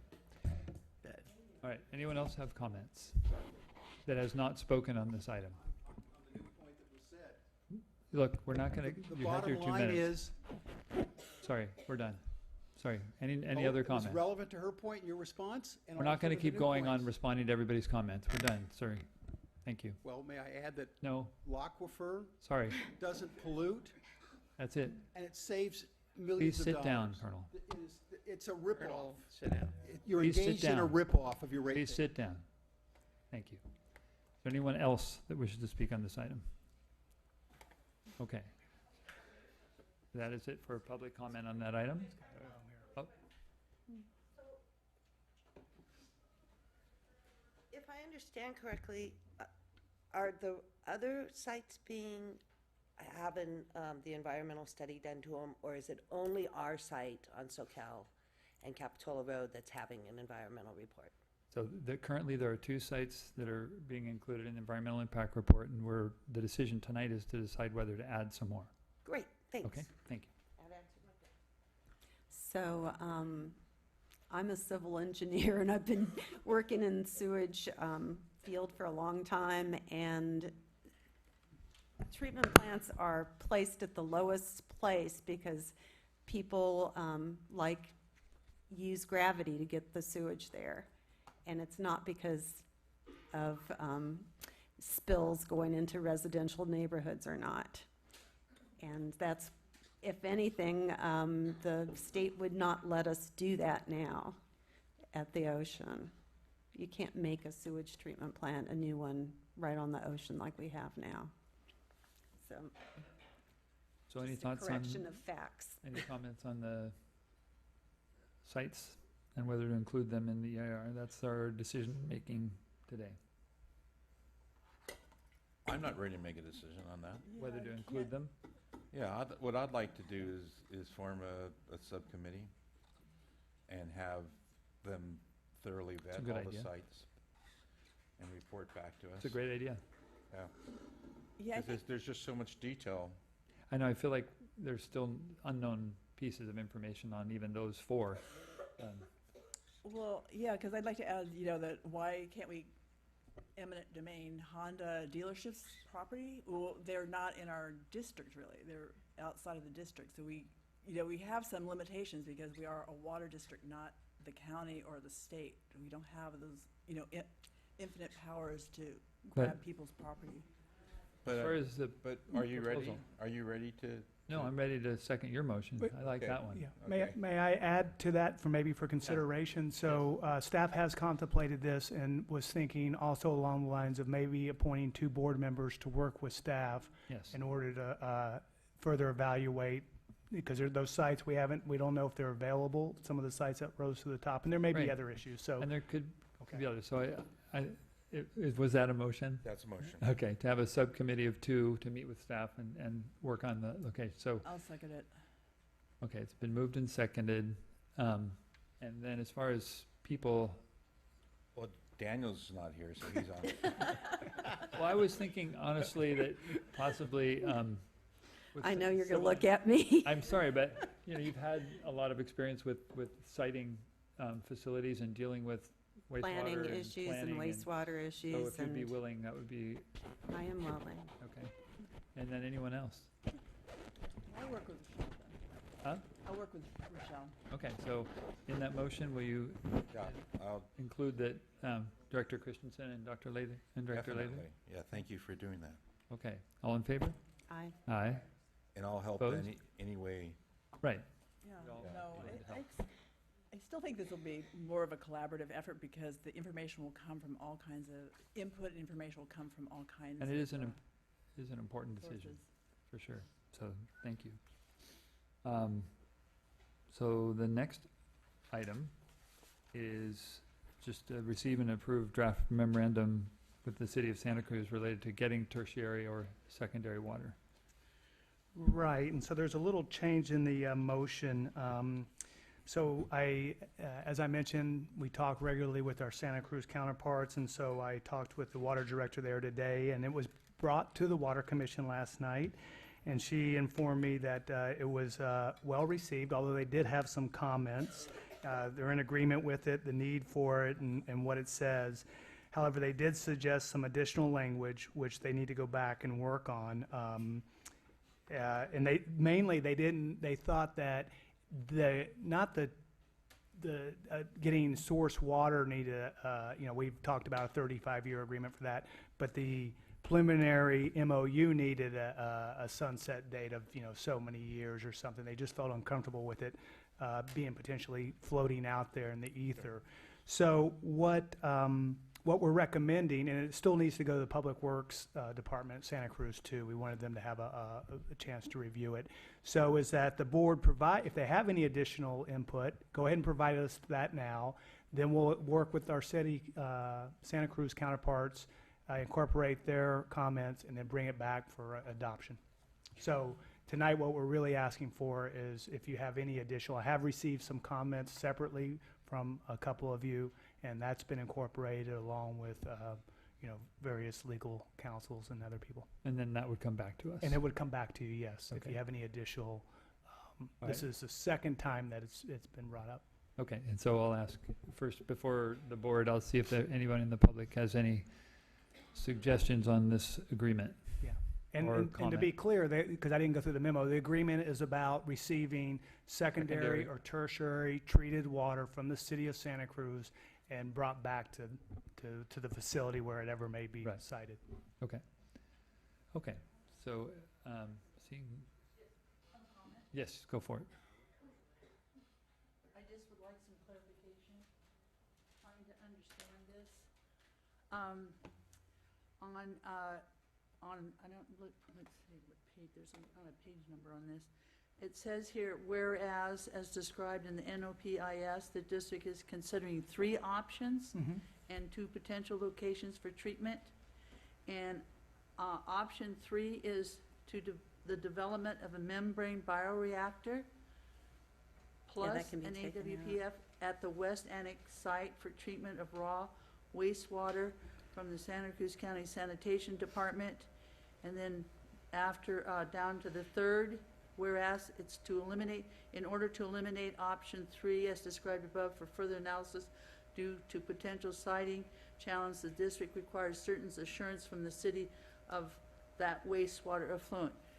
I have heard over and over again that the public is misinforming other public members about the MBR. If the MBR is not up for consideration, as you're saying, then I don't understand why it's in this legal document. To me, it just looks like a history, but maybe Mr. Basso could say. That's exactly why. The purpose of that document is to avoid the MBR, and it's telling that's what the city is agreeing to, is that to avoid it, they are agreeing to provide tertiary or potentially even purified water, but that's not there yet, from their facility. And so you avoid the MBR. That's the purpose of the agreement.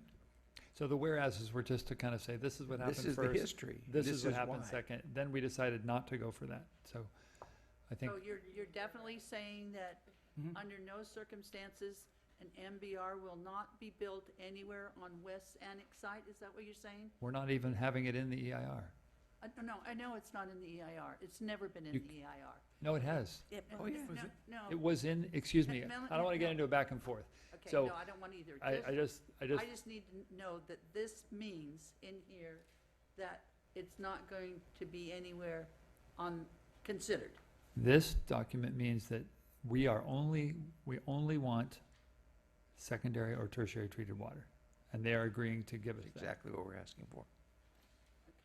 So if they don't give it to you, as Rochelle said. We have nothing. Then we have nothing, yes. Which means that you're gonna have to find. Another place to Another do something. the treatment of the raw sewage, not the purification of the treated sewage that you can almost drink. Okay, go ahead. I'm going to continue on her point to say that an ambiguity remains in a discrepancy between the document as written and your verbal assurances here and now. What's written is a contingency where if Santa Cruz is able to provide secondary and tertiary water, we have one outcome. If they are not, nothing is said. Verbally, you are saying here that an MBR is off the table.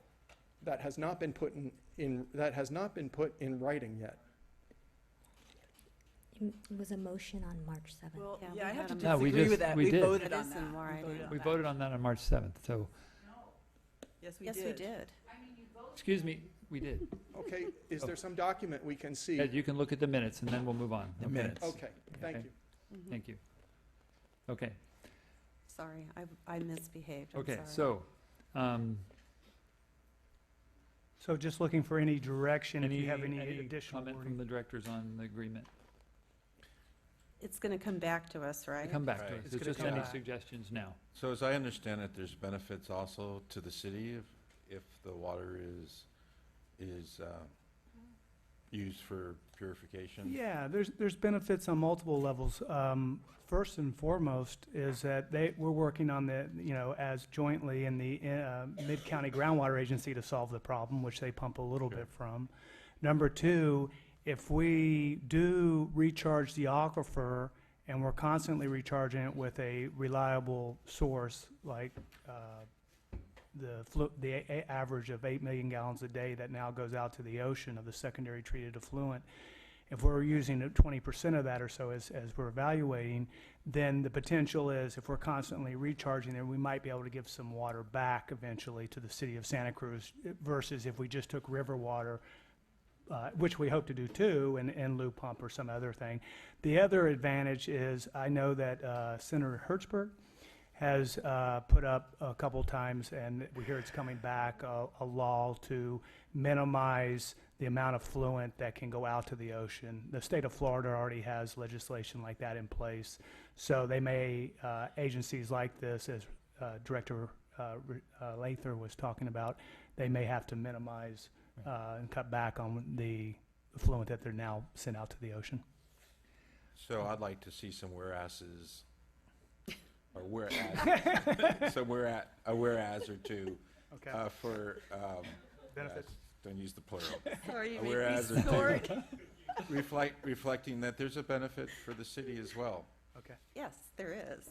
Yeah. I was actually going to add that, so I'm glad you brought it up. But if also if anybody has additional comments between, we can send them individually still, until what date?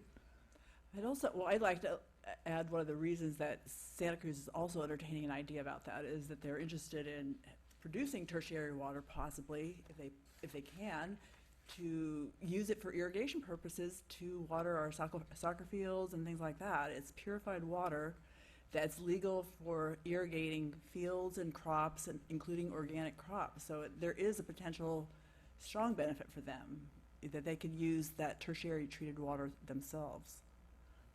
No. Okay. So we will move on.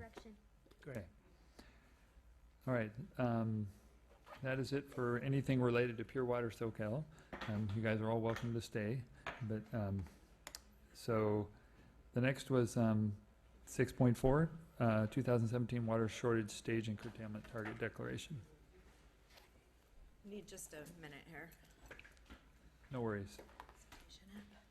Take a minute, couple minutes stretch break. Oh, thank you. Boy, I'm sure glad I missed the meeting. You are. How do you do? Nice. It was work, it really was. I can provide a written excuse for my employees. I totally get it, but it has not been fun. This wasn't fun at the start.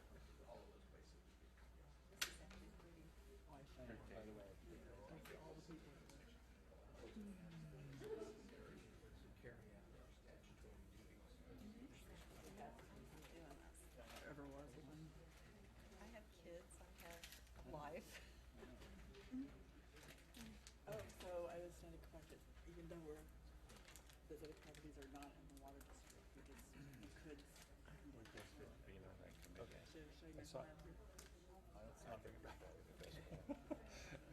You stand corrected. I wasn't sure. Okay. All right.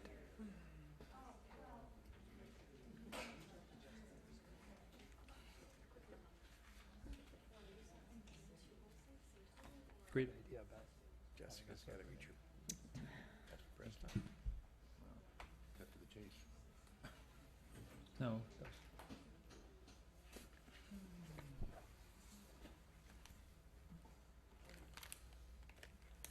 Okay, All right. ready We are for ready. item Yes, we're gonna read 6.4? Item 6.4. We're going to have a staff presentation on this item. This is the 2017 water shortage stage / curtailment target setting and also the emergency rate declaration moving into the next year. And first I wanted to give a little bit of background on water shortage contingency planning, or our water shortage contingency plan. The plan really provides the basis for us, it's our roadmap for declaring shortage stages, curtailment targets. It establishes the trigger conditions on which we base those decisions on, and actions to achieve the curtailment targets. And so really the purpose of the plan is to conserve available water supply during short and long-term water shortages, and really protecting and preserving the public health, welfare, and safety during those shortages. The plan is a key component of the 5-year urban water management plan effort that we just went through last year about the same time. And so the water shortage contingency plan has been updated very recently, just a year ago. We bring this evaluation to our board annually following the end of the water year, which was March 31st. So generally in April or May, we bring this back to you and evaluate the plan and determine what stages and actions are going to be needed to meet the shortage. There's 3 shortage types that are addressed in our plan, and really the 2 that we're talking about tonight are the long-term shortages due to drought, contamination, or failure of critical infrastructure, and also long-term due to groundwater overdraft. The short-term are more for emergencies and things that are quickly fixed. There's also 3 trigger conditions that our plan's based on or relies upon. And the first is a production capacity reduced as a percentage of normal. That is more associated with the short-term emergency. We're not going to be focusing on that tonight. We're going to be taking a look at the other 2, the presence of a groundwater emergency, and also a 5-year rainfall total that's tied to groundwater recharge. That 5-year total is the current year, which is October 1st through March 31st. And then we look at 4 prior years, which are actually 12-month periods, so October 1st through September 30th of the 4 prior years.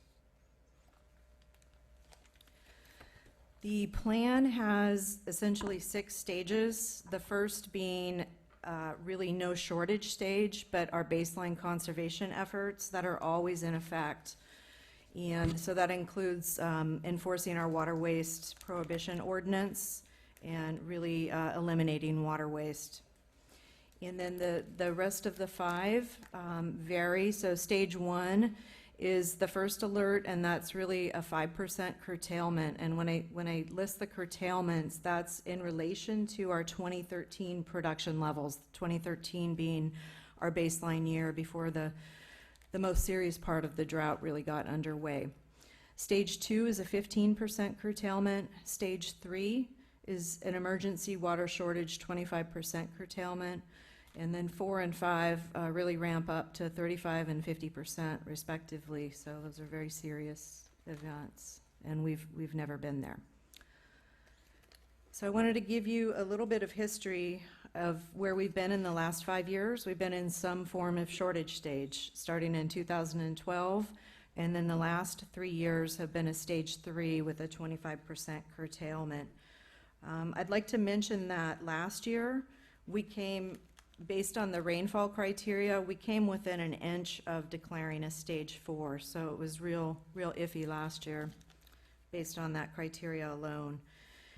I also wanted to point out that 2014 was really the year that the state adopted their emergency water shortage regulations, and so I think we've been lucky in that regard that the state was also in the same position, and we were able to capitalize on a lot of their outreach and everything in the media, so that was very helpful for us. I also want to mention that at the suggestion of our board last year, we came up with a per capita guideline for residents to follow that is tied to that 25% curtailment, and we've been outreaching that. It really helps people see what they can individually do and what their individual targets are, and that was a 50 gallon per person per day curtailment target. So we'll plan on continuing with that outreach and that methodology wherever we land this year. I think it's really helpful.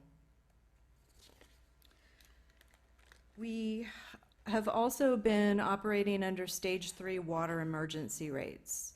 These were rates that were adopted in 2016 as part of our 3-year rate structure and our Prop 218 process. And so we've been using those rates for at least the last 2 years, I believe. And the purpose of the rates is to account for that big decrease in consumption and revenue.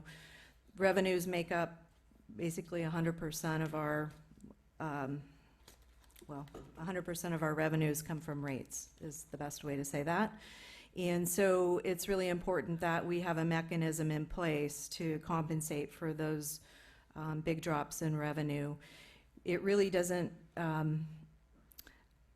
costs are the same, our fixed operating costs are the same, regardless of whether we're pumping 4,000 acre feet before the drought or we're pumping closer to 3,000. So we really need the emergency rates to help us out.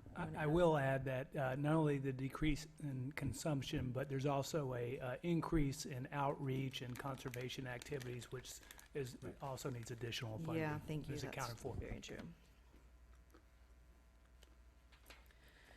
So now we're going to move into the evaluation of the 2 trigger conditions that I mentioned, the declaration of a groundwater emergency and the rainfall, 5-year rainfall totals.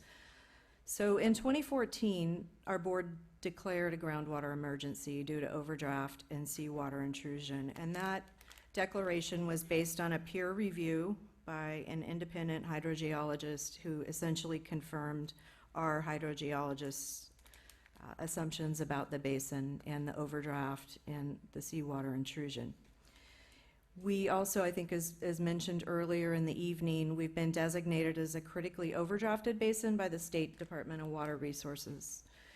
And while recent monitoring has shown improvement in some wells due to the significant reductions in pumping that have been going on since 2013, about 25% on average, we still have wells that the levels of groundwater are below protective elevations, and thus seawater intrusion is still happening. And so, you know, the declaration of the groundwater emergency is really an important criteria. It would take many years of rainfall, above average rainfall, and or many years of reduced pumping to eliminate the deficit without a supplemental water supply. Moving on to the 5-year rainfall totals, these are tied to predicted groundwater recharge. So we've had, our hydrogeologist has done some modeling to make that correlation and has come up with the totals that make up our triggers. And really, rain falling 1 year could take many or several years to reach the deeper aquifer layers from which we pump, and so that's why we have a 5-year total as opposed to a 1-year total or a 3-year total. That's why it's such a long period of time. And in conclusion, with the rainfall totals, and I'll show you what those are in a moment, but If we're looking at those alone, we would land in a stage 2 this year. And these are the 5-year rainfall totals. I want to point out that the current year here, October 1st through 2016, or 2016 through March 31st, there was an error in the memo. It said March 1st, and that wasn't correct. So wanted to correct that. You can see that we did have very high rainfall, close to 49 inches, and the average is represented there by the dotted line. And taking that rainfall year, those rainfall year totals, and plugging them in against our water, our shortage stage curtailment thresholds for rainfall. This is what this graph represents, and I want to start with the blue shadow. That represents the 2016-2017 rainfall year. And then moving on, the blue line, the red line, and the green line represent the thresholds for the different water shortage stages. So for instance, everything below the blue line would represent a stage 4 water shortage. Everything between the blue line and the red line would be a stage 3, and everything between the red line and the green line is a stage 2. Once you get above the green line, you essentially fall out into that baseline no shortage stage category using these rainfall triggers. So you can see there we landed in the stage 2 for this year. And that's what that looks like.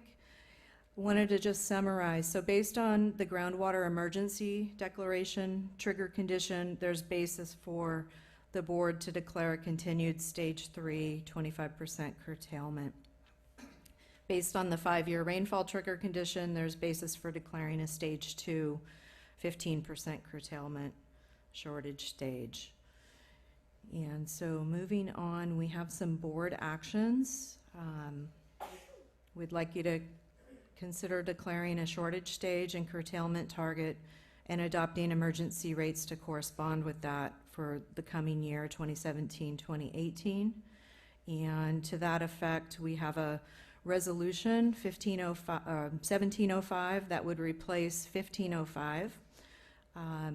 Even if we stay in a stage 3, we'd like to replace 1505 just to update some of the whereases need to be updated to reflect current situations. And I'd also like to point out on the draft of 1705 that there was a typo. There's a whereas that says the general manager can designate his or her, no, it says her, can appoint her designated staff person, and so that's not correct. We need to make that his or her. And that was it for the resolution, so we'll be looking for your decisions tonight and plugging those into the blank spots in the resolution. Thank you. All right. Is there anyone from the public who wishes to address us on this item?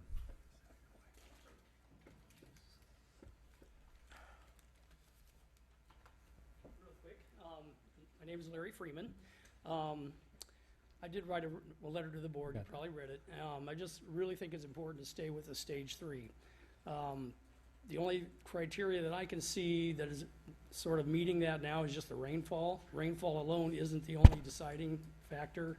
We have to worry about public perception. If we declare a stage 2, people might think that it's all okay to start using more water, and of course we know that would be a disaster. And I don't know if you've seen any kind of water level recovery in the wells yet associated with heavy rainfall. We know it doesn't all soak in. You can see from the flooding that most of it runs off. So I just want to put out stage 3 as my preference, and I'll pay the rates. All right, thank you. Anyone?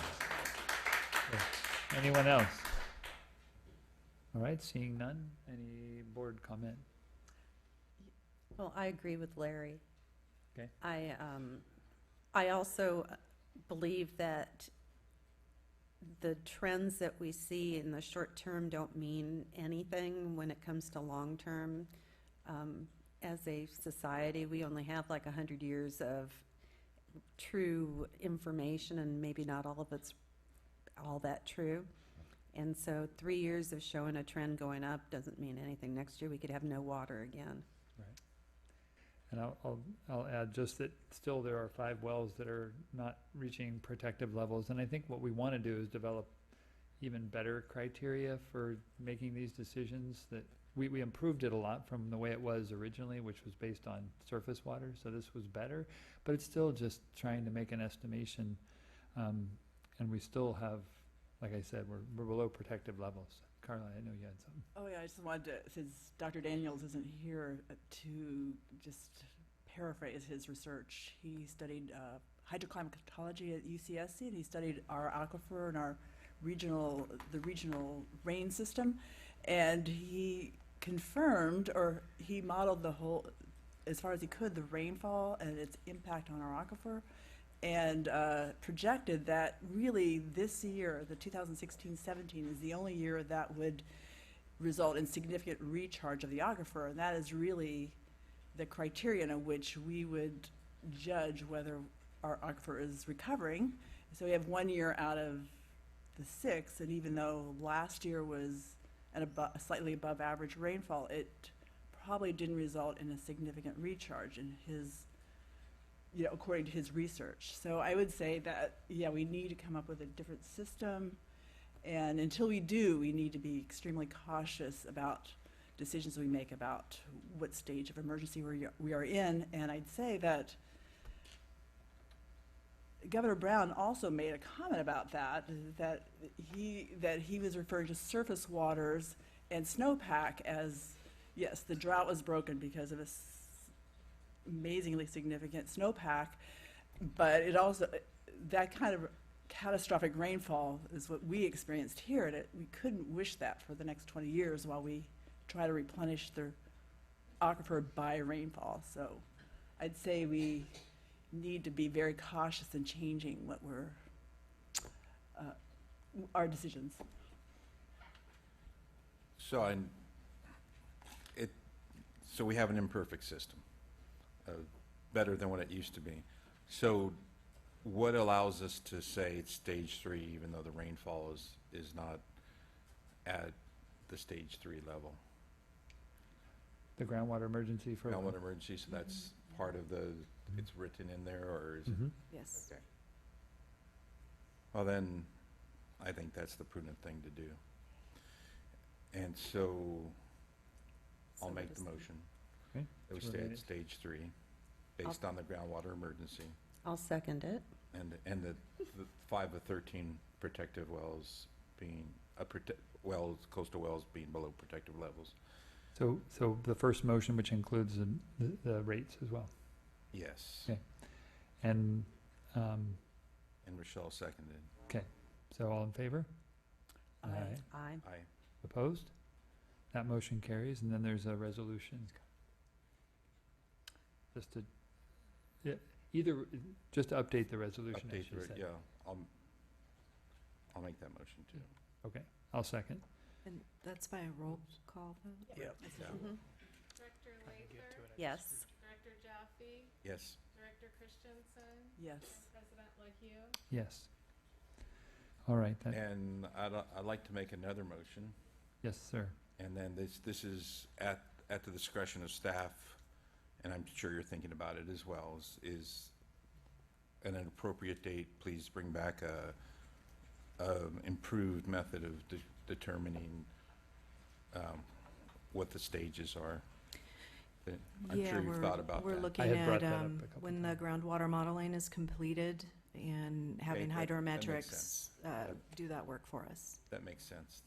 There might be as sophisticated as not just a rainfall, it might be a recharge type Might of be. number. Mhm. Yeah.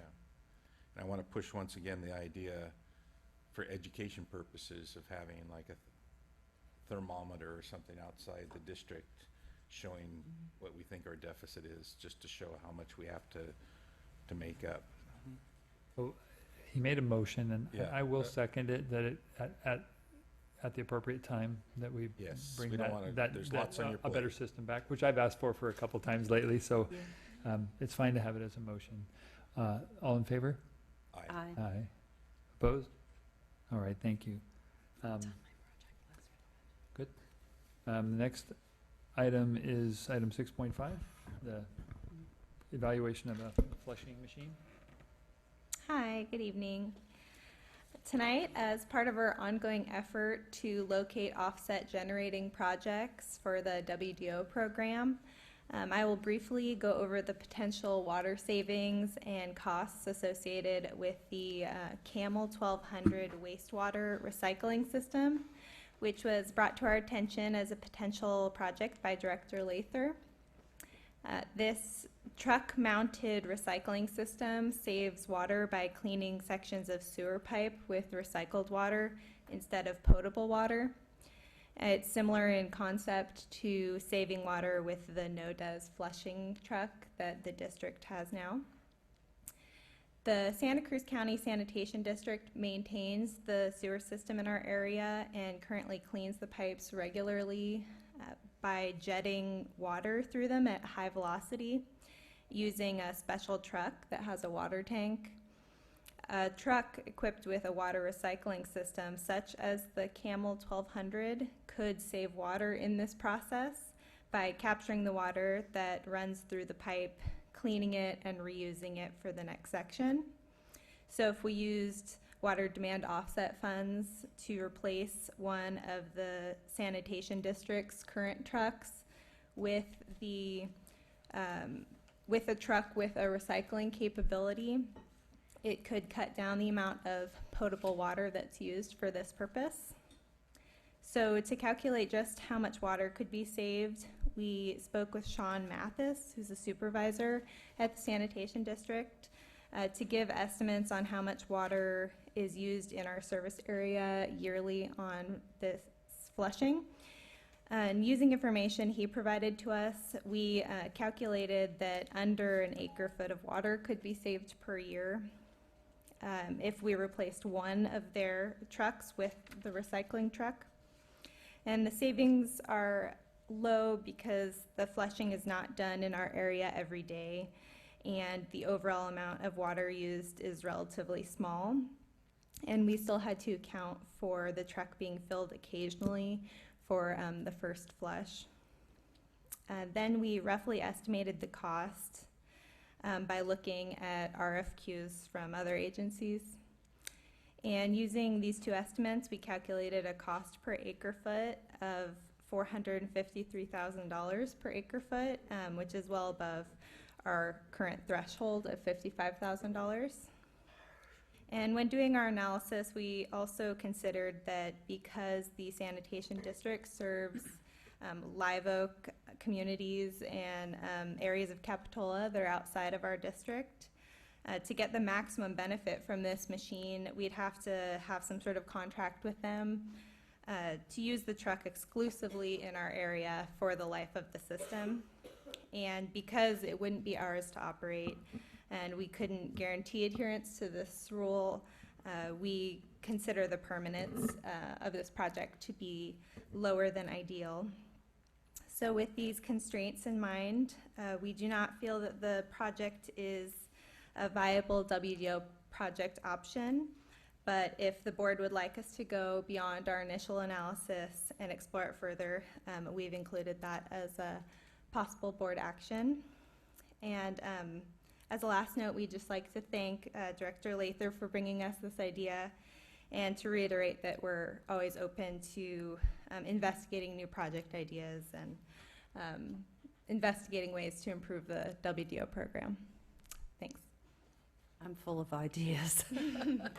I had just a thought, just another benefit to possibly having tertiary water around is maybe there could be, you know, a filling station of that water would be perfect for flushing lines. Yeah. The other thing that I would consider when you do the analysis is that what is the cost of a regular flush truck and when are they planning on replacing the ones they have? Mm-hmm. Because we can still encourage them somehow to maybe share a cost and use WDO for part of it. Good idea. Okay, yeah, that's a good point. Right, at the normal replacement. Mm-hmm. Okay. Replace it with something better. Yeah. Yeah. Why not? All right, any comments from the public on this item?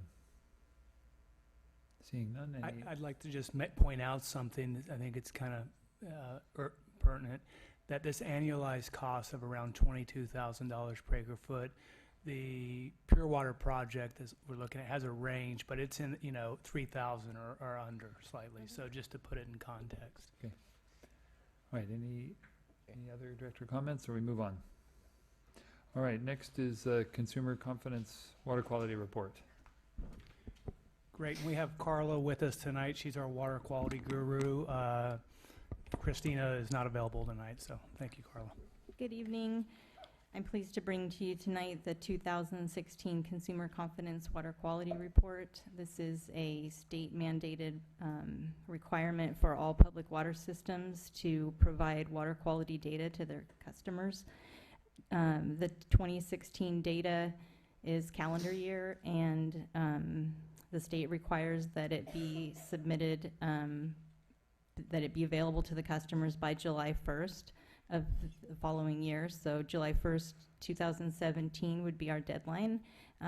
We always shoot to go ahead of that. We are shooting to add this to our May billing we're going to add a billing insert that describes how they can access. We are going to do electronic delivery, just like we did the past 2 years. And then we are going to make available some printed copies for customers that would like to have a printed copy. It's an 8-page report. I do want to point out that our new outreach specialist, Rebecca Rubin, really did an awesome job putting together the layout for this water quality report. And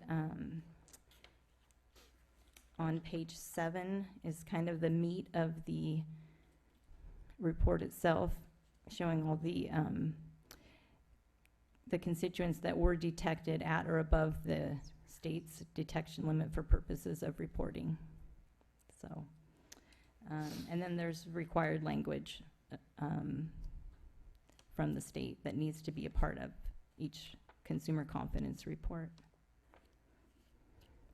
Do you have any questions? Thank you. Questions? Yeah, just, were there any surprises? I would say no. I mean, but I'm close to the data, and I do the sampling, and I've seen the reports come in, so not really any surprises. I go through and consolidate all of the information from the production wells, and so I knew what I was going to see. So I mean, it's not a surprise to me, but You're not the person, yeah. Nothing out of the ordinary, I would say. One thing I do want to point out is that we did our residential lead and copper monitoring in 2016, and that's included in the table. We sampled 31 residences, and we had nothing that was over the action level, the lead or copper action levels for the state. Yeah, I noticed that. Thank you. All right, any questions from the public? All right. Well, if you have questions, could you please come up to the microphone? Makes it easier to hear. It makes it easier to hear. Yes. Are there any changes that you're seeing, any trends in the water quality? I would say no. For question. I would say that we aren't seeing any new trends. Everything that we've been finding, we've known about. And we are, I forgot to mention that we are slated to begin the unregulated contaminant monitoring rule round 4 through the EPA. It's called UCMR. And the last time we did that was in 2013 as part of UCMR 3. So the EPA has come up with a new candidate contaminant list, and then they finalized the constituents that they've included in the UCMR 4, and that testing will run through 2018 to 2020. And since we are a groundwater system, there are a few constituents that we won't be testing for, such as the microsystems and the surface water components. And nothing new on 123 TCB Or- No, the 123 TCP is only confined to one production well. Right, okay. Thanks. Thank you. All right, thank you very much. Good job. And then 6.7 is scheduling a date and time for our budget workshop. Right, so Leslie is at a training tonight, so I'm representing her memo for her. And so, as you know, we do each year, staff spends a large portion of time going through the budget and working out operating budget and the capital improvement CIP budget. And then at some point, we also really value the input from the board. So again, we're recommending a 1-hour workshop on May 16th, just before the May 16th board meeting. Let us present and get feedback. Fine with me. I'll be phoning in. Oh, do you want to do it at a different time? That's or- fine. Okay. I can still read it and phone in my comments. Okay. Okay, so do we need a They'd like a motion? motion to, let's see, well, anybody got a motion for that date? Well, I just have one comment. I remember we had a community meeting at the same time as a water board, a regular scheduled water board meeting, and everybody was a little bit exhausted, combining the two. So I Right. don't know whether. We would have to keep, I would Keep say, it the light. agenda light on that meeting. Yeah, Yes, that's all I please. would say, that's, That's a good I comment. get slap happy. yeah. No, I mean, I'm just practically speaking in terms of That is getting practical. things Right. done. And right now, May does look pretty light, and we'll try to continue to keep it that way. Okay. May 16th. All right, so, motion? Anyone? Okay, I'll move then to have it for that date. Sorry, May motion number 1. 16th, May 16th, I'll 5 to second. 6. All right, all in favor? Aye. Aye. Opposed? All right, that carries as well. So there were some email communications and correspondence. Otherwise, we will adjourn to a closed session. Okay.